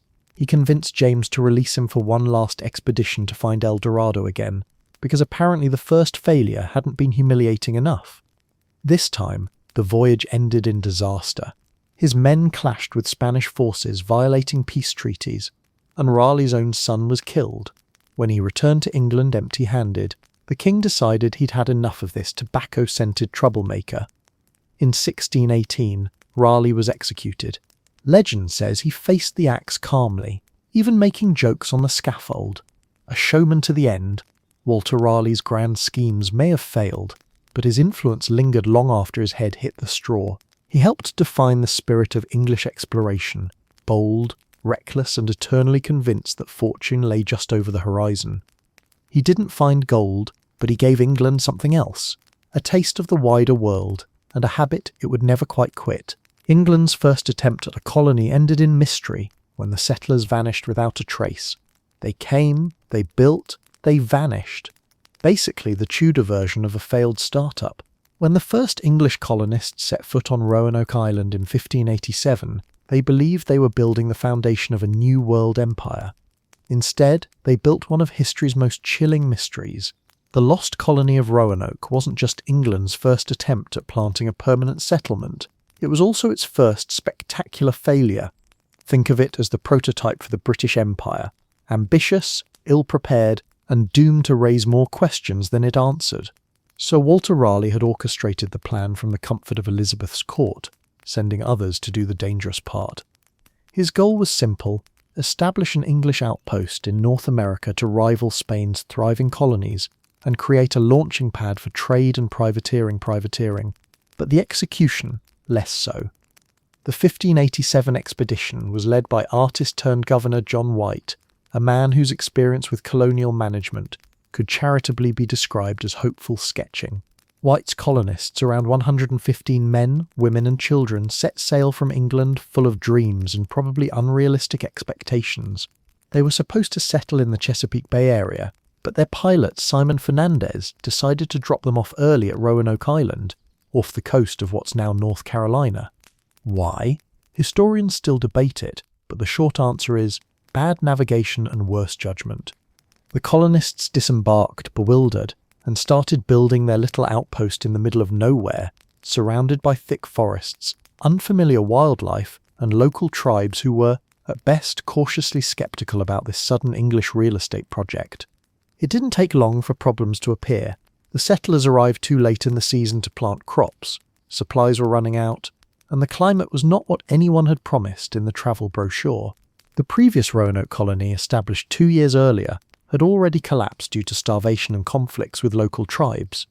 The new settlers quickly realized they were walking into a ghost town, literally. Abandoned houses stood half-rotted, and the eerie silence of failure hung in the air. It was like moving into an Airbnb with a history of hauntings and bad reviews. John White did what any sensible leader would do in a crisis. He decided to leave. In fairness, he didn't abandon the colony out of cowardice, but out of necessity. He sailed back to England to fetch more supplies. The plan was to return quickly, but fate, in the form of the Spanish Armada, had other ideas. When White arrived in England in late 1587, Elizabeth I had just ordered every available ship to defend the homeland against Spain's invasion fleet. White's rescue mission was postponed again and again. By the time he finally secured passage back to Roanoke in 1590, 3 long years had passed. What he found upon his return was nothing short of haunting. The colony was deserted. No bodies, no signs of struggle, just silence and one cryptic clue. Carved into a wooden post was a single word, Siretoan. On a nearby tree, another carving, CRO. To White, this suggested the colonists might have moved to Croatoan Island, modern-day Hatteras Island, home to friendly native allies. But before he could investigate, a fierce storm blew his ship off course. His crew refused to risk further disaster, and White was forced to return to England without ever discovering what happened to his people, including his own granddaughter, Virginia Dare, the first English child born in the New World. And just like that, the colony's story ended in mystery. The lost colony became an obsession back home. Part tragedy, part ghost story, and part political embarrassment. England's first stab at empire had evaporated without explanation. Raleigh, already juggling other disasters and enemies, tried to downplay it. The official narrative became, "We'll definitely check on them soon," which is Elizabethan for "let's never talk about this again." Speculation ran wild. Some believed the colonists had been killed by hostile tribes, others thought they'd starved or fled inland. The most enduring theory was that they'd integrated with local indigenous communities to survive. Centuries later, reports of native tribes with blue eyes or English-style houses fueled that idea. Archaeological digs in recent years have uncovered tantalizing fragments, European pottery, weapon remnants and artifacts suggesting English presence far from Roanoke, but nothing definitive. The colony remains, quite literally, lost. Yet despite its failure, Roanoke mattered. It taught England painful but valuable lessons about the realities of colonization. The New World was not an empty stage waiting for English civilization. It was a landscape of challenges, unfamiliar geography, indigenous diplomacy, brutal weather, and the unforgiving math of survival. Roanoke showed that planting a flag was the easy part. Keeping it upright was another story. The mystery of Roanoke also seeped into English imagination. Writers and poets turned it into a story of courage and tragedy.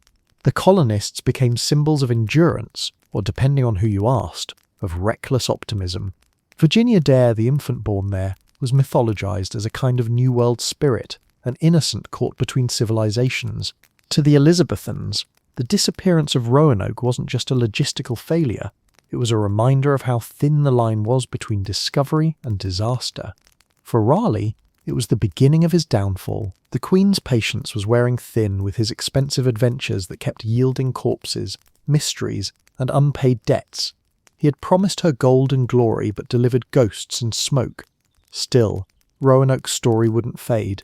When future explorers and colonists set sail like the founders of Jamestown 20 years later, they carried its lessons with them. Bring more food, build better defences, and maybe don't abandon your governor on a 3-year supply run. Roanoke may have failed, but it marked the beginning of England's colonial obsession. The dream of the New World was too intoxicating to give up, even when the first attempt literally disappeared. The lost colony wasn't just an embarrassment, it was a challenge. England would try again, harder, hungrier, and far more ruthless the next time around. They didn't know it yet, but from the ashes of Roanoke's mystery would rise the blueprint for empire, and a reminder that the road to global dominance began, not with triumph, but with silence. Exploration connected new markets and kick-started the beginnings of a global economy. Trade expanded faster than a gossip rumour at court. When Tudor explorers set out to find new worlds, they didn't just change maps, they rewired the world's economy. What began as a few bold and occasionally lost voyages turned into something far bigger, the birth of global trade. Spices, silk, sugar, gold and silver began crossing oceans in staggering quantities, linking continents that had never before exchanged more than wind and rumours. For the first time in history, what happened in a distant corner of the globe could make or break fortunes in London. The Tudors had discovered globalization, only without the internet, container ships, or functioning deodorant. The spark came from the same restless ambition that sent Drake and Raleigh chasing glory. Exploration wasn't just about national pride anymore, it was about profit. England, Spain, Portugal, and the Netherlands were locked in a high-stakes race to control trade routes, monopolise exotic goods, and outcheat each other in every known ocean. The world was no longer a mystery, it was a marketplace, and everyone wanted a piece. For centuries, Europe had relied on land-based trade routes like the Silk Road to bring goods from Asia. But after the Ottomans seized Constantinople in 1453, overland trade became expensive, dangerous, and full of middlemen charging outrageous markups. European nations needed direct sea routes, and Tudor England, late to the game, had every incentive to catch up. Once its ships began reaching new markets, the rewards were intoxicating. Pepper, nutmeg, cinnamon, and cloves, spices that once cost a fortune, flooded English ports. Sugar from the Caribbean, silk from China, ivory from Africa. Suddenly, the world's luxury goods were within reach, at least if you were rich enough to afford them. London transformed almost overnight. What had once been a medieval town smelling faintly of fish and ambition was now becoming an international trade hub. Merchants in ruffled collars made fortunes overnight, trading in goods they could barely pronounce. Exotic items filled English homes: Turkish carpets, Indian cotton, Chinese porcelain. Even the humble dinner table became a symbol of global connection. Tudor banquets featured sugar sculptures imported from colonies and spices from across the seas. Dinner wasn't just a meal anymore, it was a geography lesson with questionable hygiene. Behind this explosion of wealth were new financial innovations. The age of exploration had created a problem. Long-distance voyages were expensive, risky, and prone to pirates, shipwrecks, and tropical fevers. No single merchant could afford the losses. The solution was genius and familiar to any modern investor. Enter the joint stock company. Dozens of investors pooled money into a voyage, buying shares of the expedition. If it succeeded, everyone got a cut of the profits. If it failed, everyone shared the loss, and hopefully someone else's ship sank first. The Muscovy Company and Levant Company paved the way, but it was the East India Company, chartered by Elizabeth I in 1600, that truly revolutionized trade. This was capitalism before anyone had the word for it. A private corporation with royal backing, its own ships, its own army, and a license to make money anywhere east of Africa. The company would go on to dominate global trade for centuries, shaping the world's economy and rewriting history, though that part of the story would unfold long after Elizabeth's death. The trade boom also changed how people saw the world. England's merchants and sailors began to view distant lands not as curiosities, but as opportunities. Every new shore was a potential market. Every new product was a potential profit. Even failure had economic value. Every storm, every wreck, every frostbitten sailor helped refine navigation and improve ship design. Exploration was no longer a heroic gamble. It was an organized business venture backed by investors who preferred balance sheets to ballads. But as trade expanded, so did the darker side of empire. Global connections brought not only wealth but exploitation. The demand for sugar and other plantation crops fueled the rise of slavery and colonial violence. Gold and silver poured into Europe, but much of it was mined through forced labour. England wasn't yet at the centre of this system, but the Tudor age had set the wheels in motion.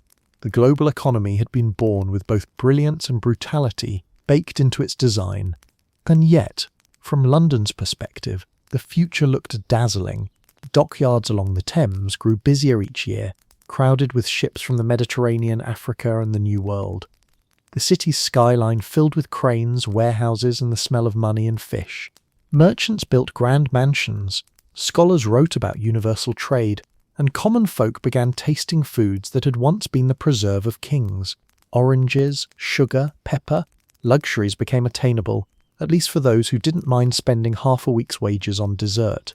Global trade didn't just change England's wealth, it changed its mindset. The island that once saw itself as the edge of the world now believed it was the world's centre. The ocean had transformed from a dangerous unknown into a vast network of opportunity. For the first time, English fortunes depended not on farms and feudal rents, but on wind, weather, and foreign markets. The merchant, not the noble, was becoming the new face of power. Of course, trade also came with risks beyond pirates and storms. A single lost cargo could ruin a man. A rumour about a Spanish blockade could crash commodity prices overnight. And then there were the fakes.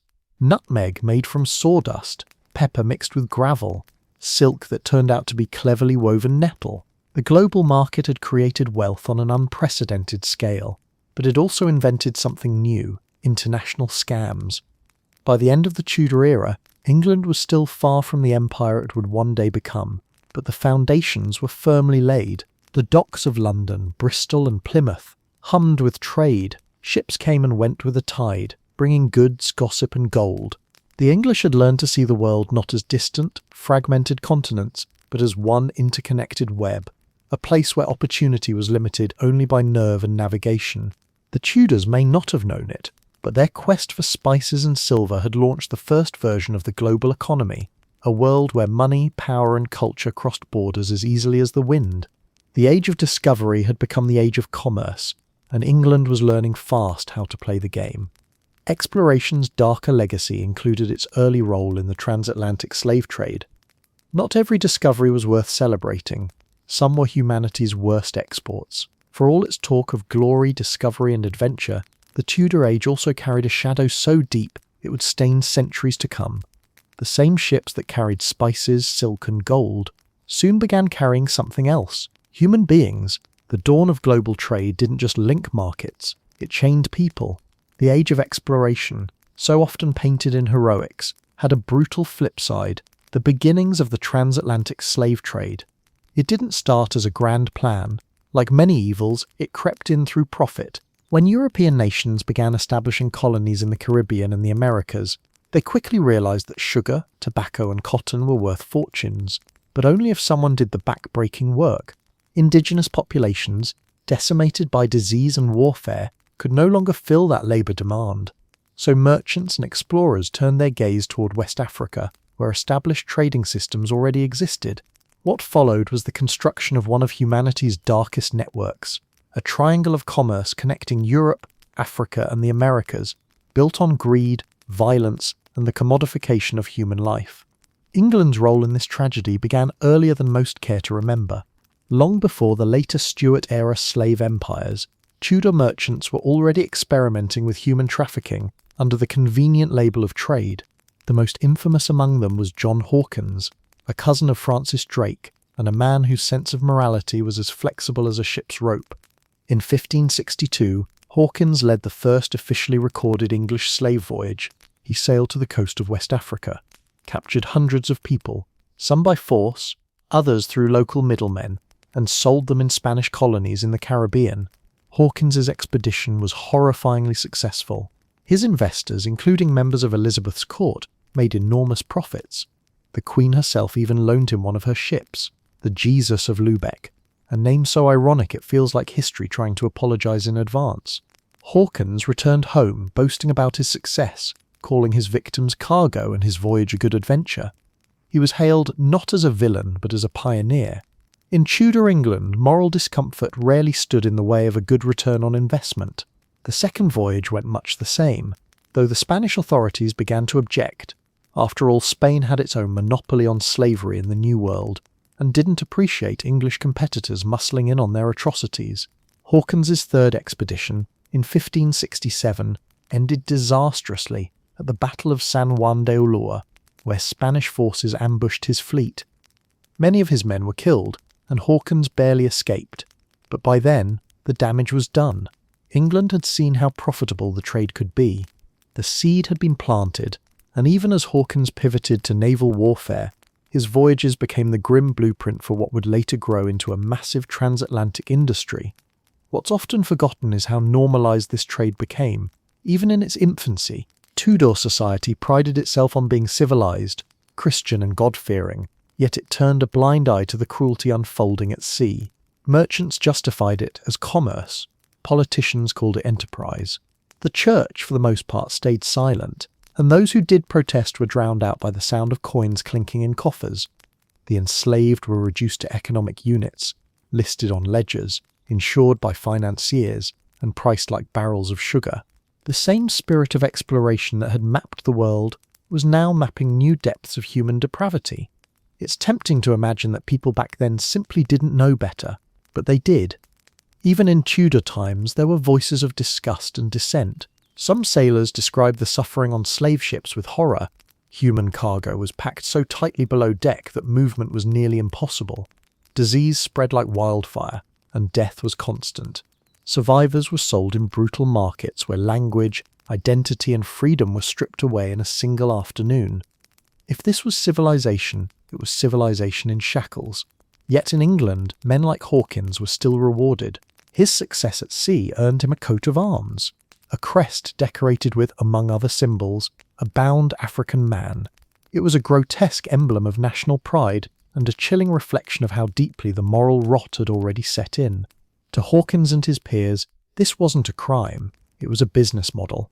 And that business would soon outgrow them all. Even explorers who never directly traded in slaves benefited from the system. The gold and sugar they brought home were soaked in the labour of enslaved Africans. The expansion of colonies in the Americas created insatiable demand for labour, and the triangular trade became the economic engine of empire. England would later dominate it, but the Tudors lit the first torch and called it progress. The irony was bitter. The Tudor England loved to preach about liberty, God, and national virtue, even as it quietly profited from human bondage. The same era that produced Shakespeare's poetry and Elizabeth's elegance also produced chains and auction blocks. Exploration had promised to bring nations together, but it had instead built walls of cruelty across oceans. And yet, the story of slavery's beginnings isn't just a tale of darkness. It's also a warning about ambition unmoored from conscience. The Tudor navigators had set sail to find the edges of the world, but in their pursuit of wealth, they found the edges of morality instead. The global economy that they helped create would enrich Europe for centuries, but it would also leave behind scars that the world still bears. When the English looked back on their age of discovery, they saw glory, courage, and enterprise. Few paused to see the shadow beneath the sails. The Tudors had learned to command the seas, but not their own greed. Tudor exploration unknowingly set the stage for England's future as a global empire. They didn't know it yet, but England was about to become everyone's slightly unwanted houseguest. If the Tudors had known what they were starting, they might have been more careful with their maps. What began as a scramble for spices and gold quietly evolved into something far greater and far more invasive. The voyages of Drake, Raleigh, and their sea dog contemporaries were meant to annoy Spain and make quick money. Instead, they gave England a dangerous idea that it could plant flags, rewrite maps, and tell the rest of the world how to behave. The age of exploration didn't just make England richer, it made it ambitious. And ambition, as it turned out, was contagious. When Elizabeth I died in 1603, England was still a modest power with big dreams and limited resources. It had no sprawling colonies, no global armies, and not nearly enough gold to fund one, but it had something far more important, a mindset. The Tudors had taught their island kingdom that the sea wasn't a boundary but an open door. Their sailors had crossed oceans, charted coasts, and humiliated Spain's mighty armada. For a nation that had spent most of its history worrying about France, this was revolutionary. The English began to believe they were destined not just to trade with the world but to rule it. Colonial ambition didn't emerge fully formed. It grew gradually, like ivy wrapping around the hull of a ship. The early Tudor explorers, Cabot, Frobisher, Hawkins, Drake, had stumbled across the world's possibilities almost by accident. But their voyages gave England something new, knowledge. They brought back maps, charts, and journals that revealed a planet far larger than anyone had imagined. And where knowledge went, commerce followed. Trade was the first step toward empire. The joint stock companies established under Elizabeth, like the Muscovy, Levant, and East India companies, weren't just business ventures. They were the first corporate colonizers. They built fortified trading posts, negotiated treaties, and occasionally toppled local rulers when negotiations failed. It was colonization through capitalism, soft power backed by cannons. For a country that couldn't afford massive armies, it was a brilliant workaround. England's empire would begin not with conquest, but with contracts. The shift was cultural as much as political. The English worldview expanded alongside their trade routes. People who had once thought of foreigners as anyone living more than 20 miles away were now debating how best to govern places they couldn't even locate on a map. Travel accounts and sailors' tales filled England's taverns and printing presses. Books about strange lands and savages fed public curiosity and national vanity. The world was out there waiting to be civilized, educated, or at least politely robbed. Religion added another layer of justification. After England's break from Rome, colonization began to take on a divine gloss. The New World was portrayed not just as a land of opportunity, but as a moral mission. Protestant preachers urged their countrymen to bring Christianity to heathen peoples, conveniently ignoring that this evangelism often arrived via musket. Converting souls and seizing land went hand in hand, as though empire were just God's work with better branding. The idea of empire also appealed to English pride. Spain and Portugal had already claimed vast territories across the Americas, and France was staking its own claims in Canada. England, late to the race, had something to prove. The humiliation of Roanoke still stung, and every English sailor knew that catching up meant taking risks. As one chronicler put it, "Our nation has become adventurous." That was one way to describe it. Another might be, England developed a world-sized superiority complex. By the early 1600s, This ambition had taken shape in tangible ways. Colonization attempts were no longer reckless one-offs. They were planned, financed, and supported by royal charters. The Virginia Company, founded in 1606, would soon establish Jamestown, the first permanent English colony in America. Though it came after Elizabeth's reign, the company's founders were Tudor-trained dreamers, men raised on tales of Drake's heroism and Raleigh's lost colonies. They didn't think of themselves as conquerors, they thought of themselves as pioneers, civilizing entrepreneurs who just happened to bring muskets. Ironically, the Tudors never envisioned empire in the way their descendants did. Elizabeth I saw exploration as a tool, a way to enrich her crown and irritate her enemies, not a moral crusade to dominate the globe, but the patterns she set in motion would outlive her. The blend of private enterprise, royal backing, and religious justification became the DNA of the British Empire. Every future colony, from India to Australia, would carry the faint echo of Elizabeth's policy. Profit first, sermon later. At home, these ambitions reshaped English society. Merchants rose to prominence, replacing old feudal nobles as the engines of national power. Ports like London, Bristol, and Plymouth became economic superhubs, buzzing with sailors, shipbuilders, and investors. Exotic goods flooded the markets, and global thinking became fashionable. You could buy sugar from the Caribbean, pepper from India, and gossip about the New World over a cup of imported tea. The empire was already beginning to seep into English daily life, one spoonful at a time. Of course, not everyone saw empire as destiny. Critics warned of moral corruption and divine retribution. Some scholars pointed out that conquering others often ended badly. Rome, after all, hadn't exactly gone out on a high note. But such warnings were drowned out by the sound of hammering in the dockyards and the rustle of coins in merchant purses. Ambition was a powerful drug, and England was hooked. By the end of the Tudor century, England stood at a crossroads. It had weathered religious schism, defeated the Spanish Armada, and transformed its navy into a global force. The world beyond the horizon no longer seemed terrifying, it seemed tempting. The Tudors may not have built the empire themselves, but they had drawn its blueprint. They taught England how to think globally, how to profit strategically, and perhaps most importantly, how to justify it morally.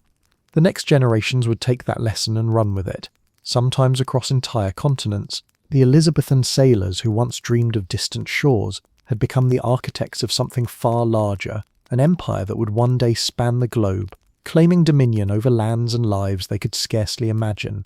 They hadn't meant to start it. They'd simply gone looking for spices, silver, and a bit of glory. But by the time their sails disappeared over the horizon, the tide of history was already shifting in their wake. The age of explorers was ending. The age of empire was about to begin. Voyages spurred major advancements in astronomy, cartography, and shipbuilding. Nothing motivates scientific progress quite like not wanting to die at sea. The age of exploration may have been fueled by greed and glory, but it was held together by math, metal, and a lot of guesswork disguised as confidence. Every time an English ship vanished into the fog or ended up several continents off course, someone back home took notes.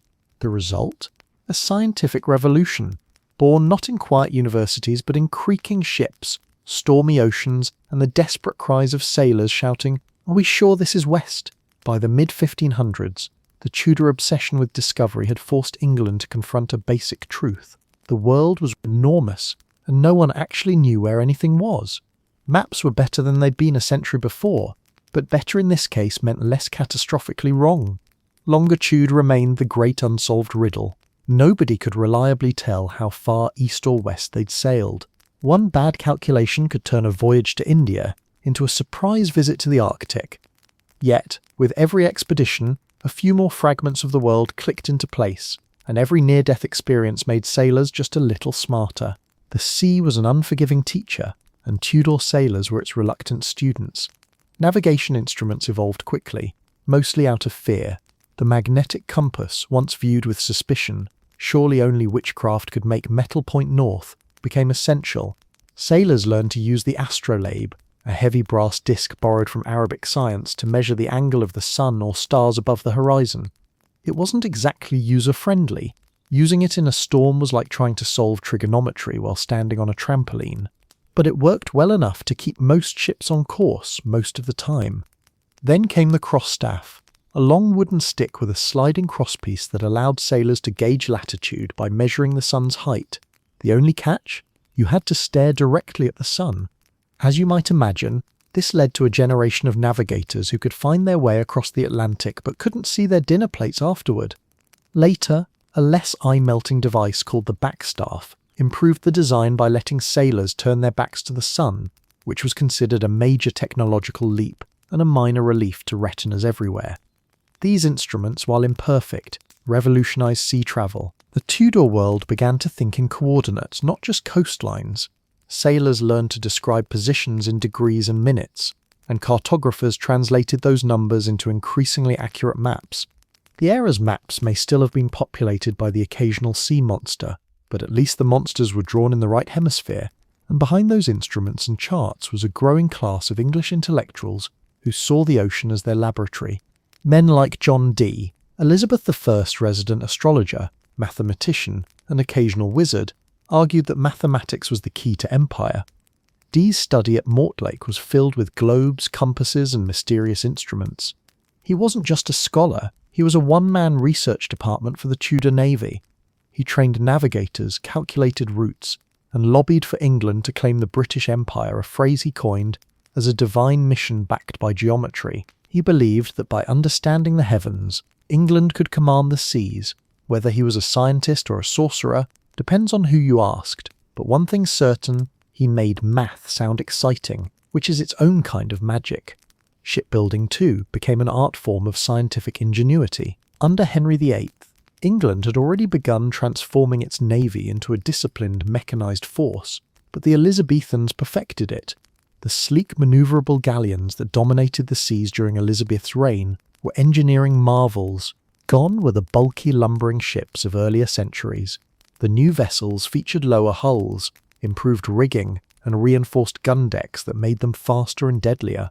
Their sails could be trimmed for speed or stability, their cannons repositioned mid-battle, a terrifying innovation to anyone on the receiving end.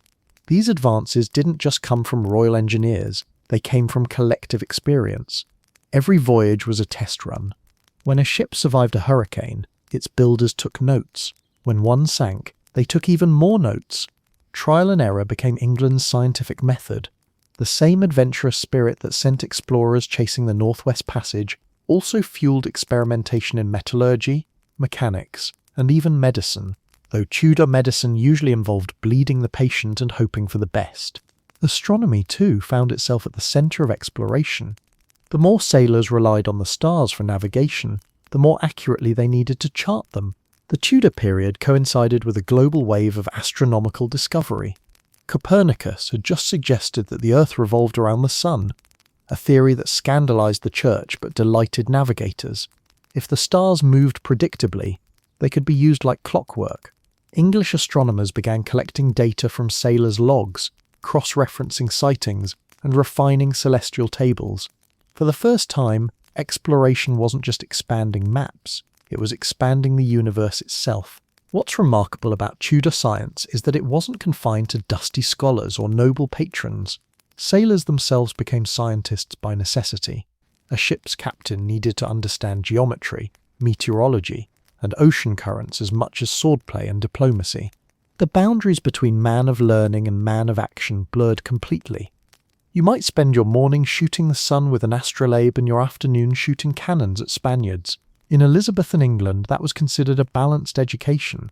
These developments didn't just make sailing safer, they made it faster, more efficient, and crucially, more profitable.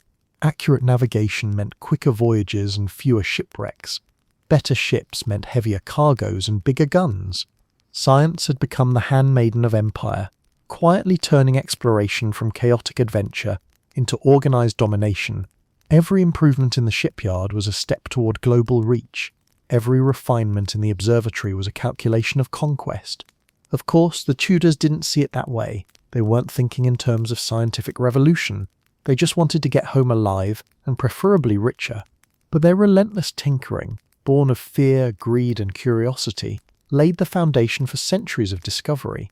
The tools they built for survival became instruments of empire, and their obsession with navigation gave rise to something larger, the modern scientific worldview. By the dawn of the 17th century, England had gone from guessing its way across oceans to mastering them with mathematics. The stars, once mysterious and distant, had become coordinates. The sea, once unknowable, had become measurable.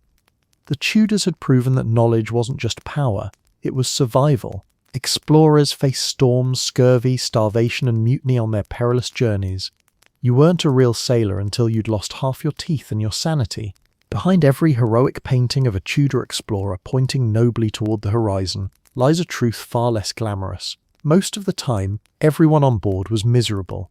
The Age of Discovery might sound like an era of courage and progress, but it also smelled like rotting fish and fear. The sea was an unpredictable monster, sometimes calm, sometimes carnivorous, and those who challenged it paid dearly. For every Francis Drake who returned rich and grinning, there were dozens of crews who vanished into the waves, their grand adventures ending somewhere between storm and screaming. The dangers began before ships even left harbour. Tudor sailors knew their odds.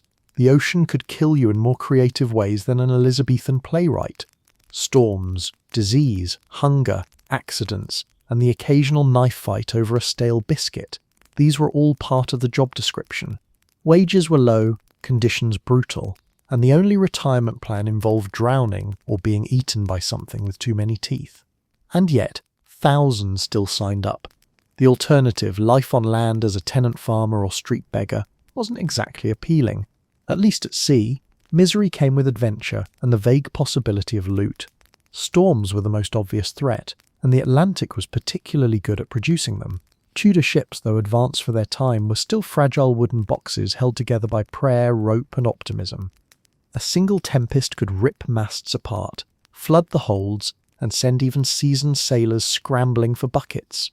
Navigation tools were primitive, so storms often came without warning. Picture a crew drenched, half-blind from salt spray, clinging to the rigging while the ship pitched like a drunk trying to dance. If you survived the night, congratulations, you are now officially a veteran.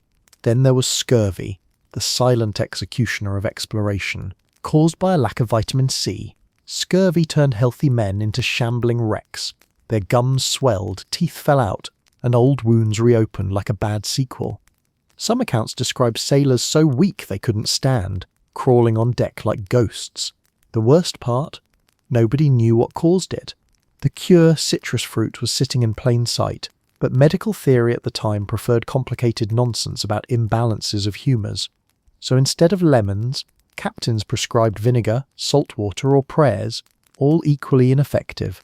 Explorers who crossed the Atlantic often arrived looking less like brave conquerors and more like survivors of an undead apocalypse.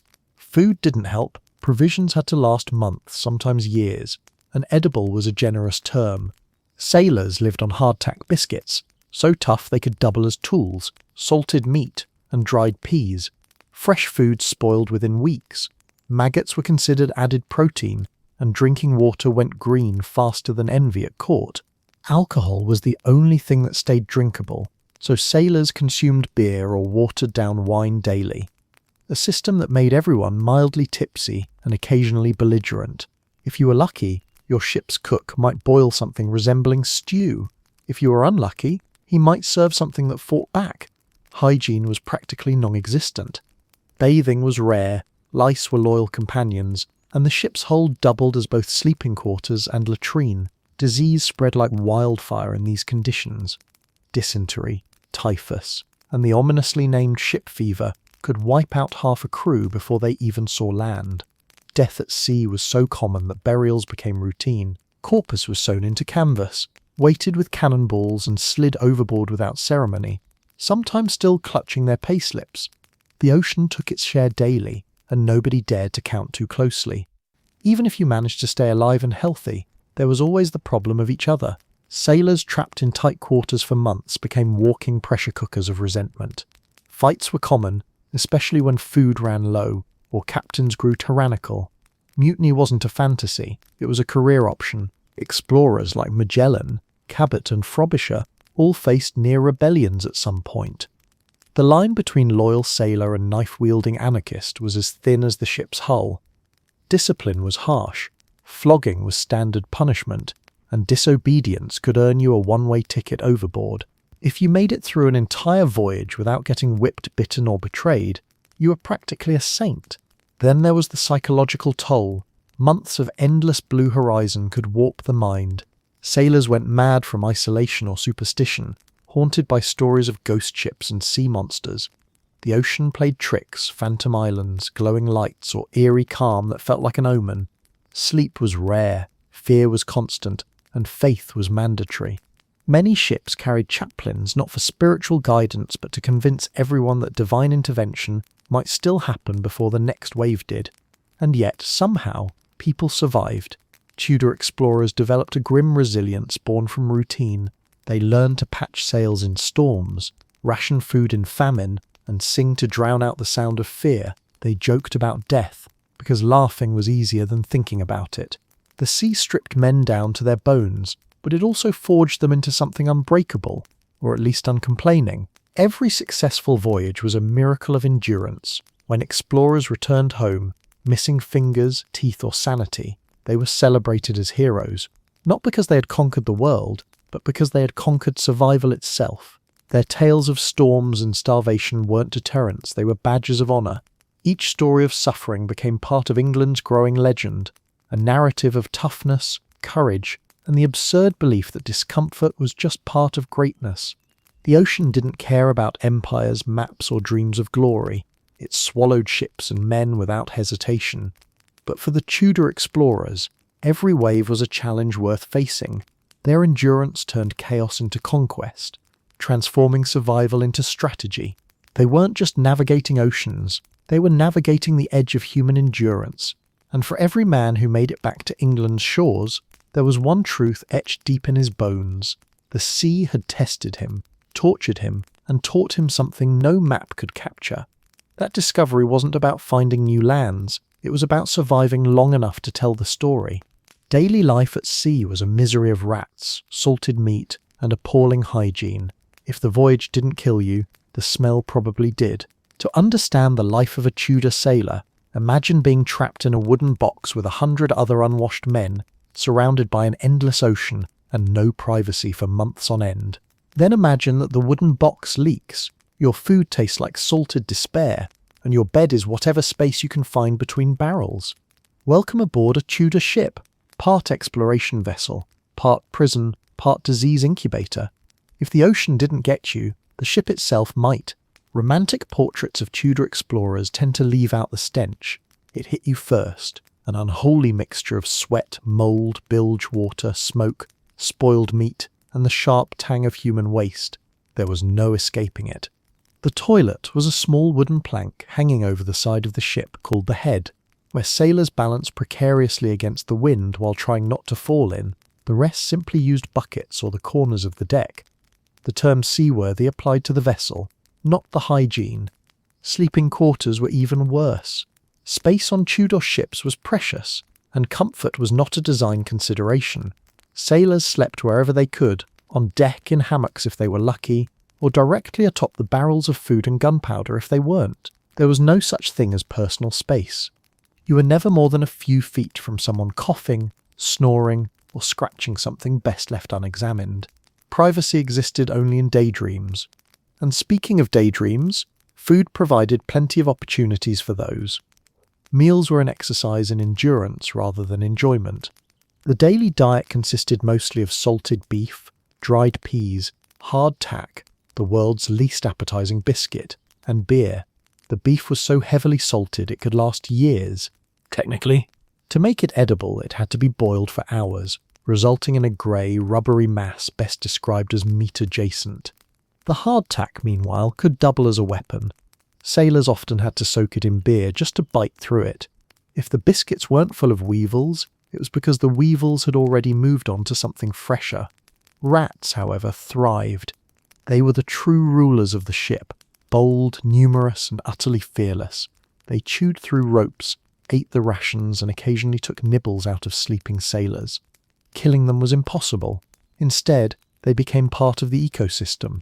Some sailors even made pets out of them, which says everything you need to know about life at sea. The only thing worse than rats was lice, which were considered unavoidable. It was said that a sailor could be identified by his constant scratching long before you saw him or smelled him. Water was a luxury, and almost always undrinkable. Stored in wooden barrels, it quickly turned green and foul.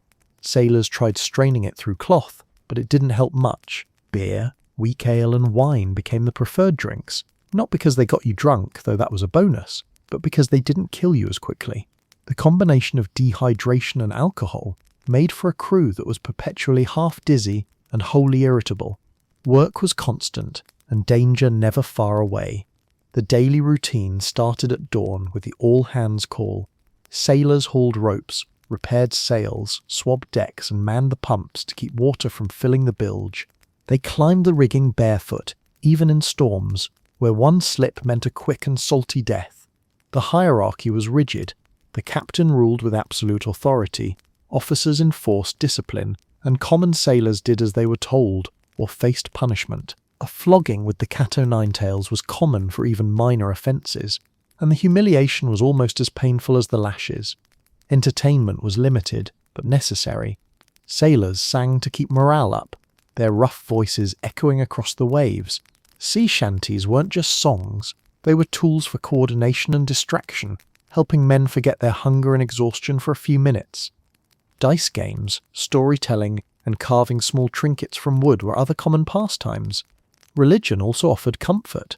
Many ships held daily prayers, partly to stave off sin and partly because, frankly, divine help seemed necessary. Personal hygiene was a distant dream. Fresh water was too valuable for washing, so sailors rarely bathed. Clothes were worn until they disintegrated, and teeth cleaning was considered optional. The combination of bad diet and worse dental care meant most sailors looked 20 years older than they were, and smelled like it. As one Spanish chronicler remarked, an English ship can be smelled before it is seen. Tudor sailors wore that as a badge of honour. Then there was the boredom. Days could pass without sight of land or even another ship. The monotony gnawed at the mind. The same endless grey waves, the same rations, the same creaking wood. Letters home were rare and news non-existent. Some sailors carved tally marks into the ship's beams to count the days, though many gave up when the marks became too depressing. For those who survived long enough to make it home, stepping onto dry land was almost disorienting, a reminder that the world didn't actually sway, and yet amid the filth, hunger and exhaustion, something extraordinary persisted: camaraderie. Shared suffering forged bonds that landlubbers could never understand. Sailors learned to rely on one another completely because they had to. When a storm hit, every man's life depended on every other's strength. When food ran out, they shared what little remained. In a world where death was always nearby, friendship became its own kind of survival strategy. Life at sea was a contradiction, wretched and wondrous, monotonous and magnificent. For all the misery, it offered a strange kind of freedom. You could start as a nobody and return a hero, or not at all. The ship was both a floating prison and a portal to the unknown. It demanded everything: your health, your comfort, sometimes your sanity, but in exchange, it gave you the world. So yes, the voyage might kill you, the food might revolt you, the smell might haunt your descendants, but for Tudor sailors, it was all worth it, because beyond the filth and fear lay the horizon, the shimmering line where misery ended and discovery began. First contacts were marked by cultural exchange, confusion, and countless misunderstandings. Imagine showing up uninvited, mispronouncing everything, and still calling it discovery. When Tudor explorers finally reached the shores of the so-called New World, they expected gold, spices, and instant glory.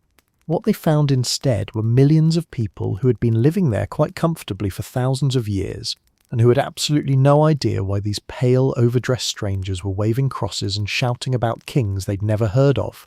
It was the start of one of history's greatest and most awkward encounters. For the English, discovery was a grand word. It made them sound like they'd stumbled upon a forgotten continent hiding behind a curtain. In truth, they were the ones who were lost. The Americas were home to complex civilizations with languages, laws, trade networks, and architecture that rivaled Europe's. But the Tudors, armed with their maps and their arrogance, treated every meeting as a revelation. The result was a mess of cultural collisions, mistranslations, and mutual bewilderment that ranged from tragic to comedic. Take John Cabot, England's early trailblazer. When he reached Newfoundland in 1497, he thought he'd found Asia. To him, the local people were simply the Indians, a label that stuck for centuries, all thanks to one Italian's poor sense of direction. Cabot planted a flag, made a speech no one understood, and claimed the land for the English crown, all while the locals probably wondered why this sweaty man in armour was shouting at trees. The English called it diplomacy. The indigenous people likely called it Tuesday. Later explorers brought the same confident confusion wherever they went. The English arrived with chests of trinkets, beads, mirrors, bells, assuming everyone would be thrilled to trade valuable furs or food for cheap metal baubles. To their surprise, many indigenous communities played along politely. Some accepted the gifts, others ignored them entirely. The English, mistaking courtesy for submission, immediately wrote home declaring that the natives had joyfully welcomed their new overlords. In reality, it was more like, "Fine, take your shiny nonsense and please leave our coastline." These first meetings were full of misunderstanding. When English explorers raised their flags and claimed territory in the name of the Queen, they thought it was a formal act of possession. But to the local peoples, it was just some strangers performing a confusing ritual with sticks and fabric. No one asked for consent, of course. Europe's concept of ownership simply didn't translate. The English saw land as something to be conquered. Many indigenous cultures saw it as something to be lived with. To the Tudors, this difference wasn't philosophical, it was exploitable. Religion made things even murkier. English explorers carried missionaries and Bibles alongside their cannons. They believed they were bringing civilization and salvation. In practice, they brought confusion and cultural erosion. Many indigenous peoples already had complex spiritual systems rooted in nature and community. But the English, trained to see anything unfamiliar as heathen, assumed conversion was their divine duty.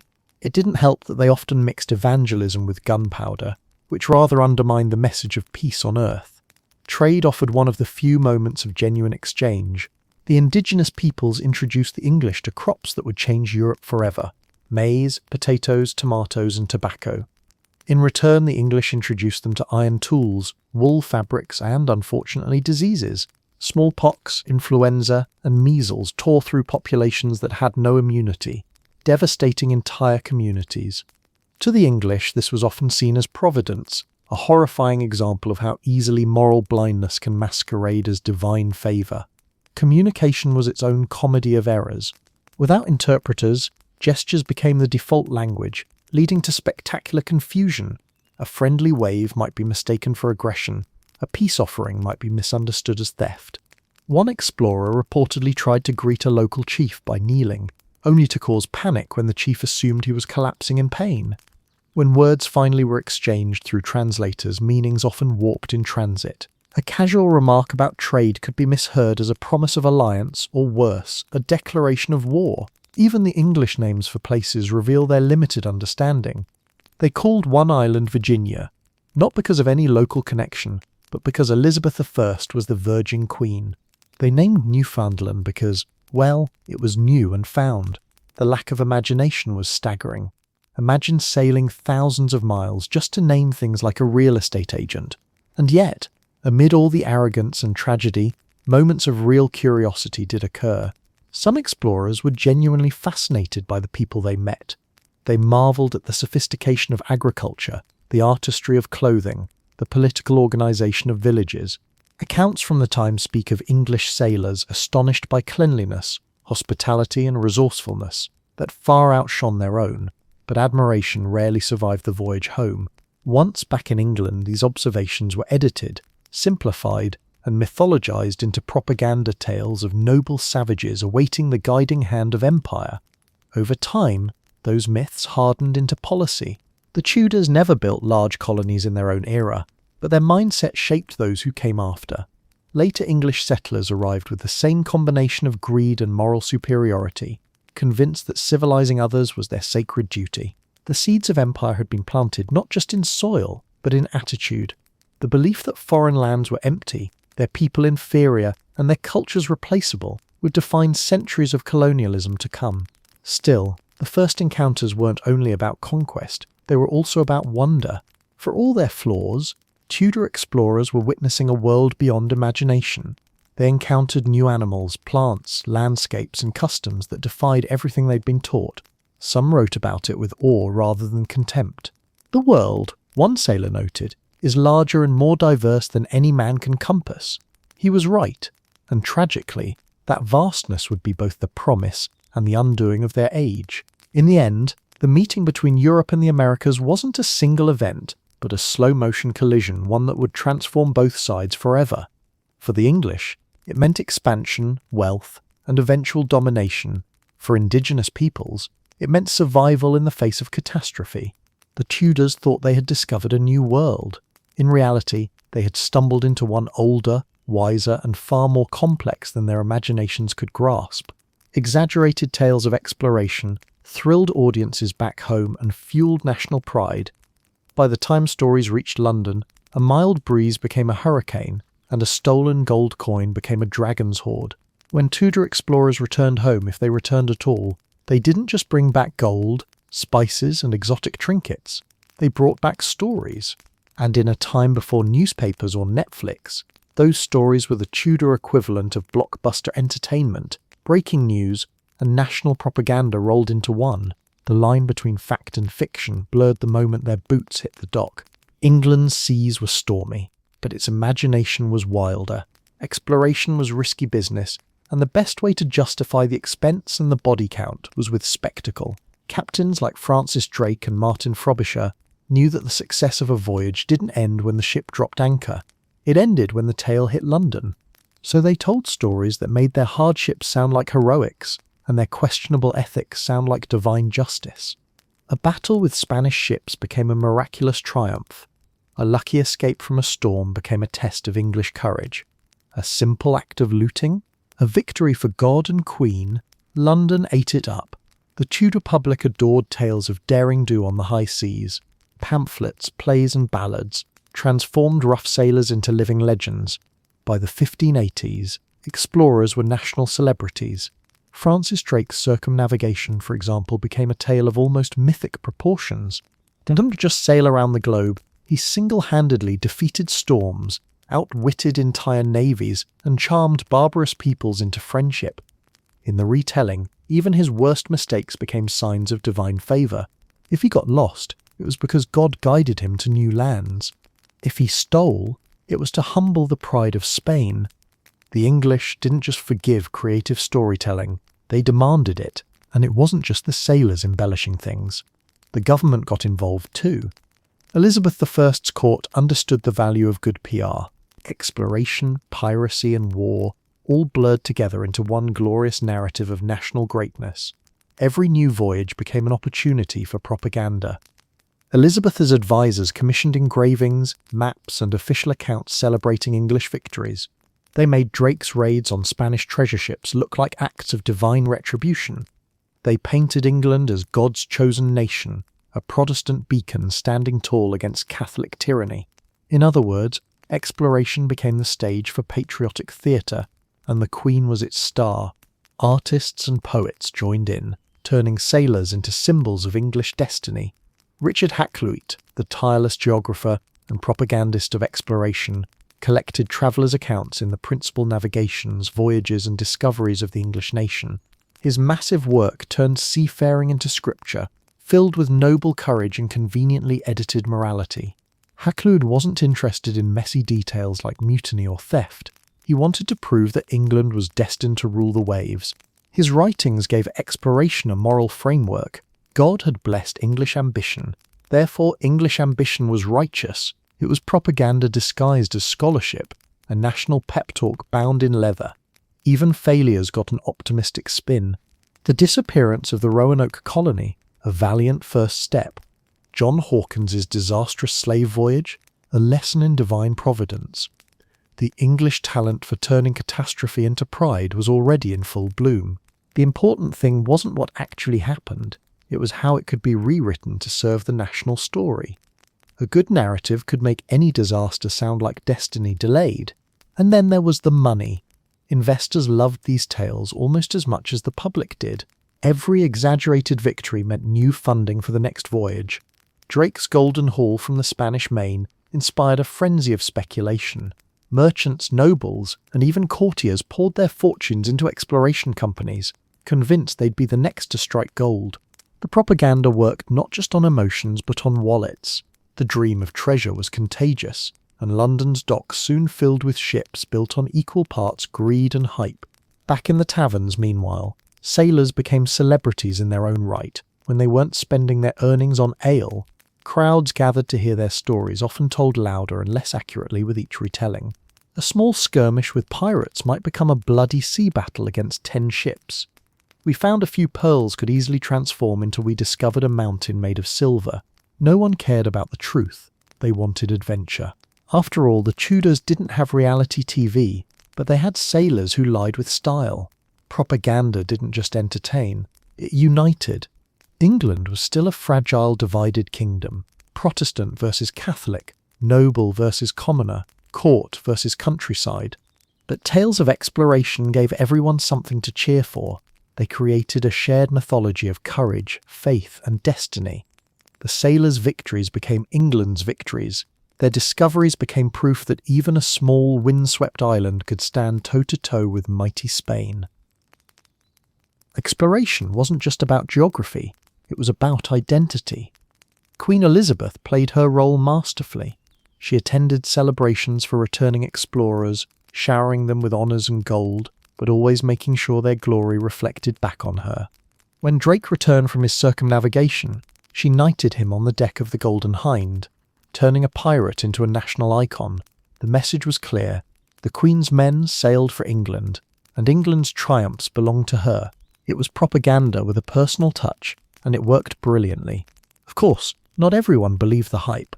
Some scholars complained that England's explorers exaggerated their achievements, while moralists fretted that the lust for gold and glory had replaced piety. But such criticisms were drowned out by national pride. England needed heroes, and the explorers fit the part perfectly. They gave people something to believe in, something that smelled a lot better than the Thames. By the end of Elizabeth's reign, exploration wasn't just an enterprise, it was a story England told about itself. A story of brave men defying the odds, taming the seas, and carrying God's light to the ends of the earth. The fact that this light was often accompanied by cannon fire was quietly overlooked.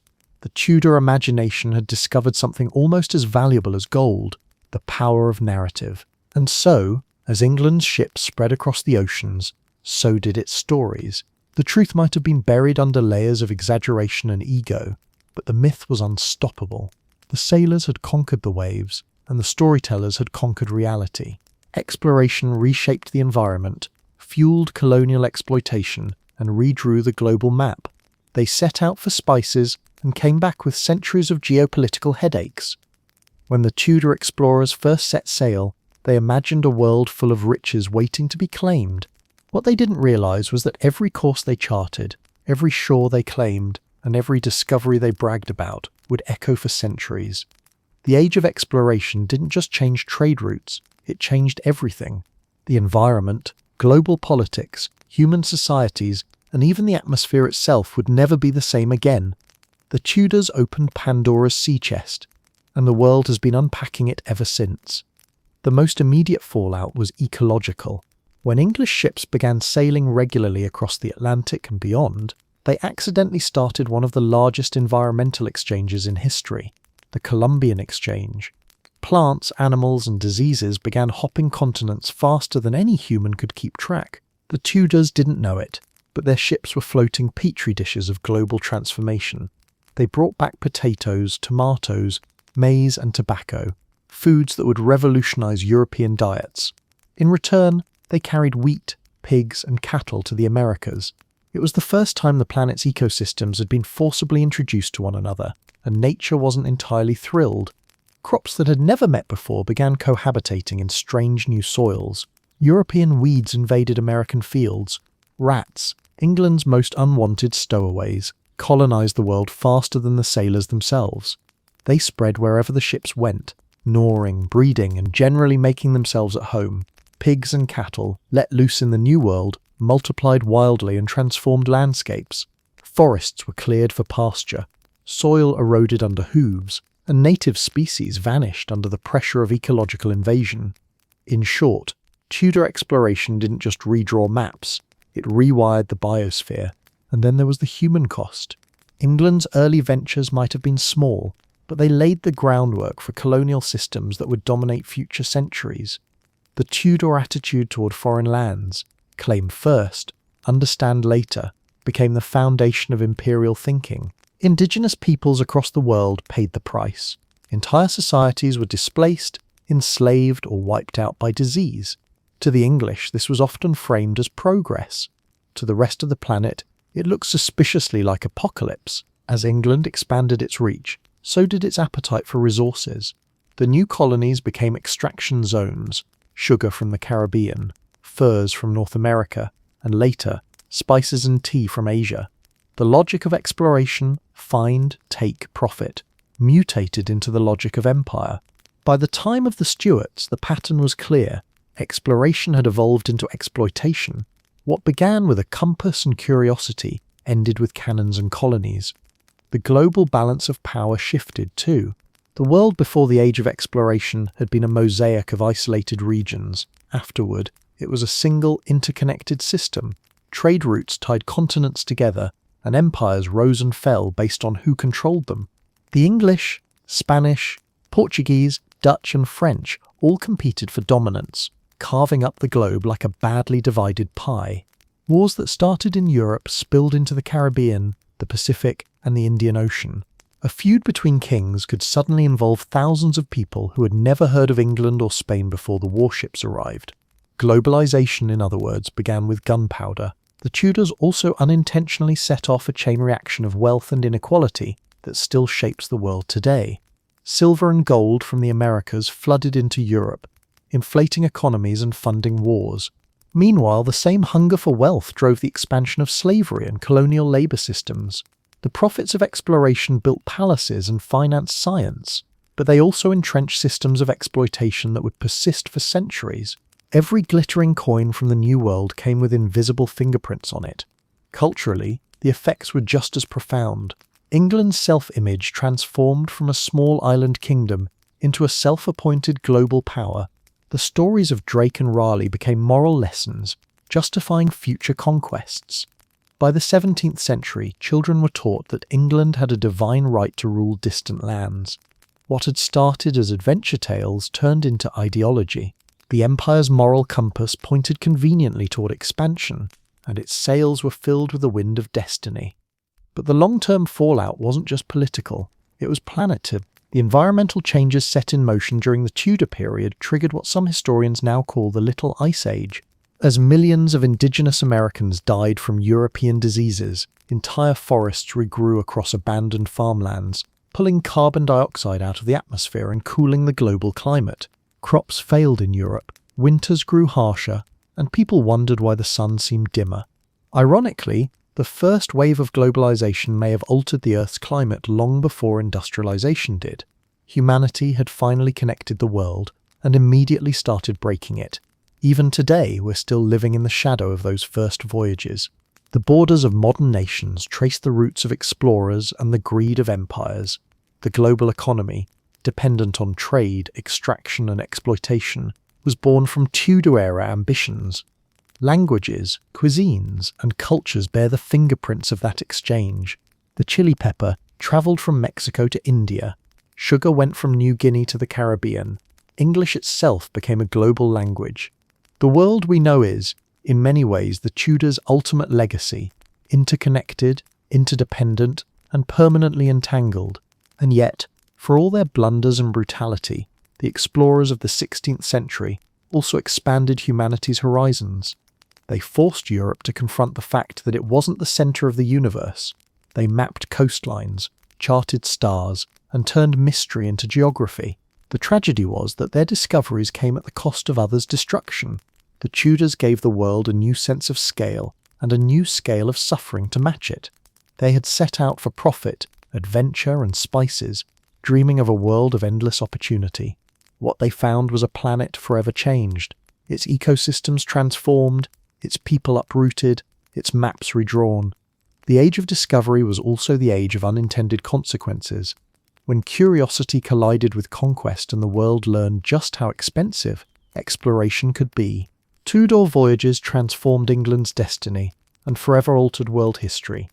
The Tudors didn't just explore the world, they accidentally built the user manual for global chaos. When the last Tudor breathed her final royal sigh in 1603, England was not the same country that had crowned Henry VII just over a century earlier. It had entered the 1500s as a peripheral island kingdom, cautious, poor, and more worried about France than faraway oceans. It emerged from the 16th century with a navy that could challenge empires, a merchant class that dreamed in global terms, and a collective ego big enough to wrap around the planet. The Tudors hadn't set out to build an empire, they simply wanted spices, silver, and maybe to annoy Spain, but in chasing those ambitions they rewired the world. The legacy of Tudor exploration lies not in one discovery, but in what it unleashed. Their voyages turned the sea from a boundary into a highway. For the first time, England imagined itself as a seafaring power, not just surviving on an island, but commanding the waves around it. The defeat of the Spanish Armada in 1588 cemented that identity. It wasn't just a military win, it was a cultural turning point. The English now believed that Providence itself was on their side. That sense of divine confidence became the fuel for everything that followed, from the founding of colonies to the eventual bragging rights of ruling the waves. The explorers of the Tudor age didn't think in terms of empire, but they built the foundations for one. Francis Drake's circumnavigation, John Hawkins' his trading ventures, and Walter Raleigh's failed colonies all taught England how to organise, finance and exploit overseas ventures. The mistakes were as valuable as the victories. Roanoke's disappearance became a cautionary tale about poor planning. The plundering of Spanish galleons demonstrated how wealth could be seized rather than earned, and the joint stock companies formed in Elizabeth's time showed how private profit could fund public power. By the time the Stuarts took the throne, England had already developed the basic blueprint for global expansion. It just needed refinement and, frankly, a few less corpses along the way. Tudor exploration also transformed England's social structure. The age produced a new kind of hero, the self-made adventurer. Gone were the days when glory was reserved for nobles and knights. Men like Drake, born into modest families, rose to knighthood through daring and audacity. They embodied a new ideal, bold, cunning, and not particularly bothered by rules. The merchant class followed their lead, investing in voyages that blurred the line between patriotism and profiteering. The result was a slow shift in English society. Wealth began to flow not from inherited land, but from enterprise. The ocean became the new frontier of ambition. Culturally, the sea seeped into the national imagination. Exploration fed art, literature, and language itself. Shakespeare's plays are filled with references to distant lands and dangerous voyages, proof of how deeply maritime adventure had entered the public psyche. Ballads celebrated the bravery of sailors, pamphlets sold tales of heroism, and maps became decorations in noble halls. Even those who never set foot on a ship began to see the world through ocean-coloured eyes. The English identity became inseparable from the idea of adventure, a belief that somewhere, beyond the horizon, awaited opportunity, danger and destiny, in equal measure. But the Tudors' legacy wasn't just romantic, it was ruthless.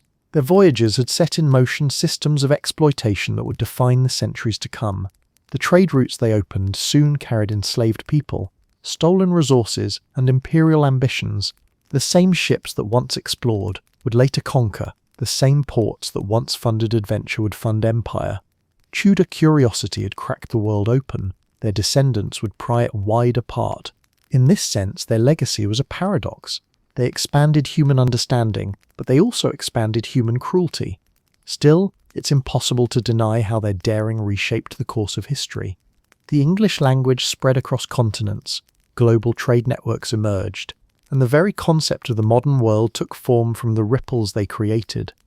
The Tudors turned England outward, teaching it to see the world as both playground and prize. They didn't just join the age of exploration, they rebranded it as a national calling. By the 17th century, exploration wasn't a curiosity, it was policy.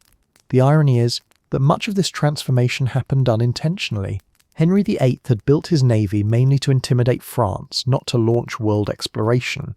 Elizabeth the March encouraged privateering to annoy Spain and fill her coffers, not to lay the groundwork for colonization. John Cabot was just trying to find a shortcut to Asia, and ended up in Newfoundland by accident. The great irony of the Tudor legacy is that their biggest achievements happened when they weren't aiming for them. England's empire began not with a grand plan, but with a series of lucky guesses and audacious improvisations, and perhaps that's why the Tudor legacy endures. They embodied the contradictions of exploration itself: courage and cruelty, brilliance and blunder, progress and destruction. Their age was equal parts genius and chaos, an era when sailors relied on the stars for direction and blind faith for everything else. They didn't just discover new lands, they discovered how far human ambition could stretch before breaking.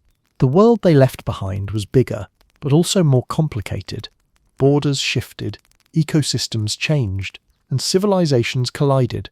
Cultures that had never met were suddenly bound together through trade, conquest, or catastrophe. The Tudors didn't foresee the centuries of empire, revolution, and resistance that would grow from their actions. They couldn't have imagined jet planes, global finance, or Wi-Fi signals bouncing between continents. But in a strange way, they made them possible. Every modern connection, from shipping routes to international politics, traces back to those first uncertain voyages. And so, their true legacy isn't a single discovery, but a chain reaction, a world permanently in motion. The Tudors taught humanity to think globally, to cross boundaries both literal and imagined. They proved that the Earth was finite, but human ambition was not. They began as explorers and ended as architects of an age that would define the next 500 years, for better, for worse, and often for both. The maps they drew may have been wrong, but the direction they set was clear. The world would never again be small, separate, or simple. The Tudors had gone looking for gold and glory and found something far stranger: the blueprint for the modern world, chaotic, connected, and utterly unstoppable. And with that, the story of Tudor exploration closes, not with a triumphant landing, but with a wake still rippling across the centuries, a reminder that every voyage of discovery is also a voyage of consequences.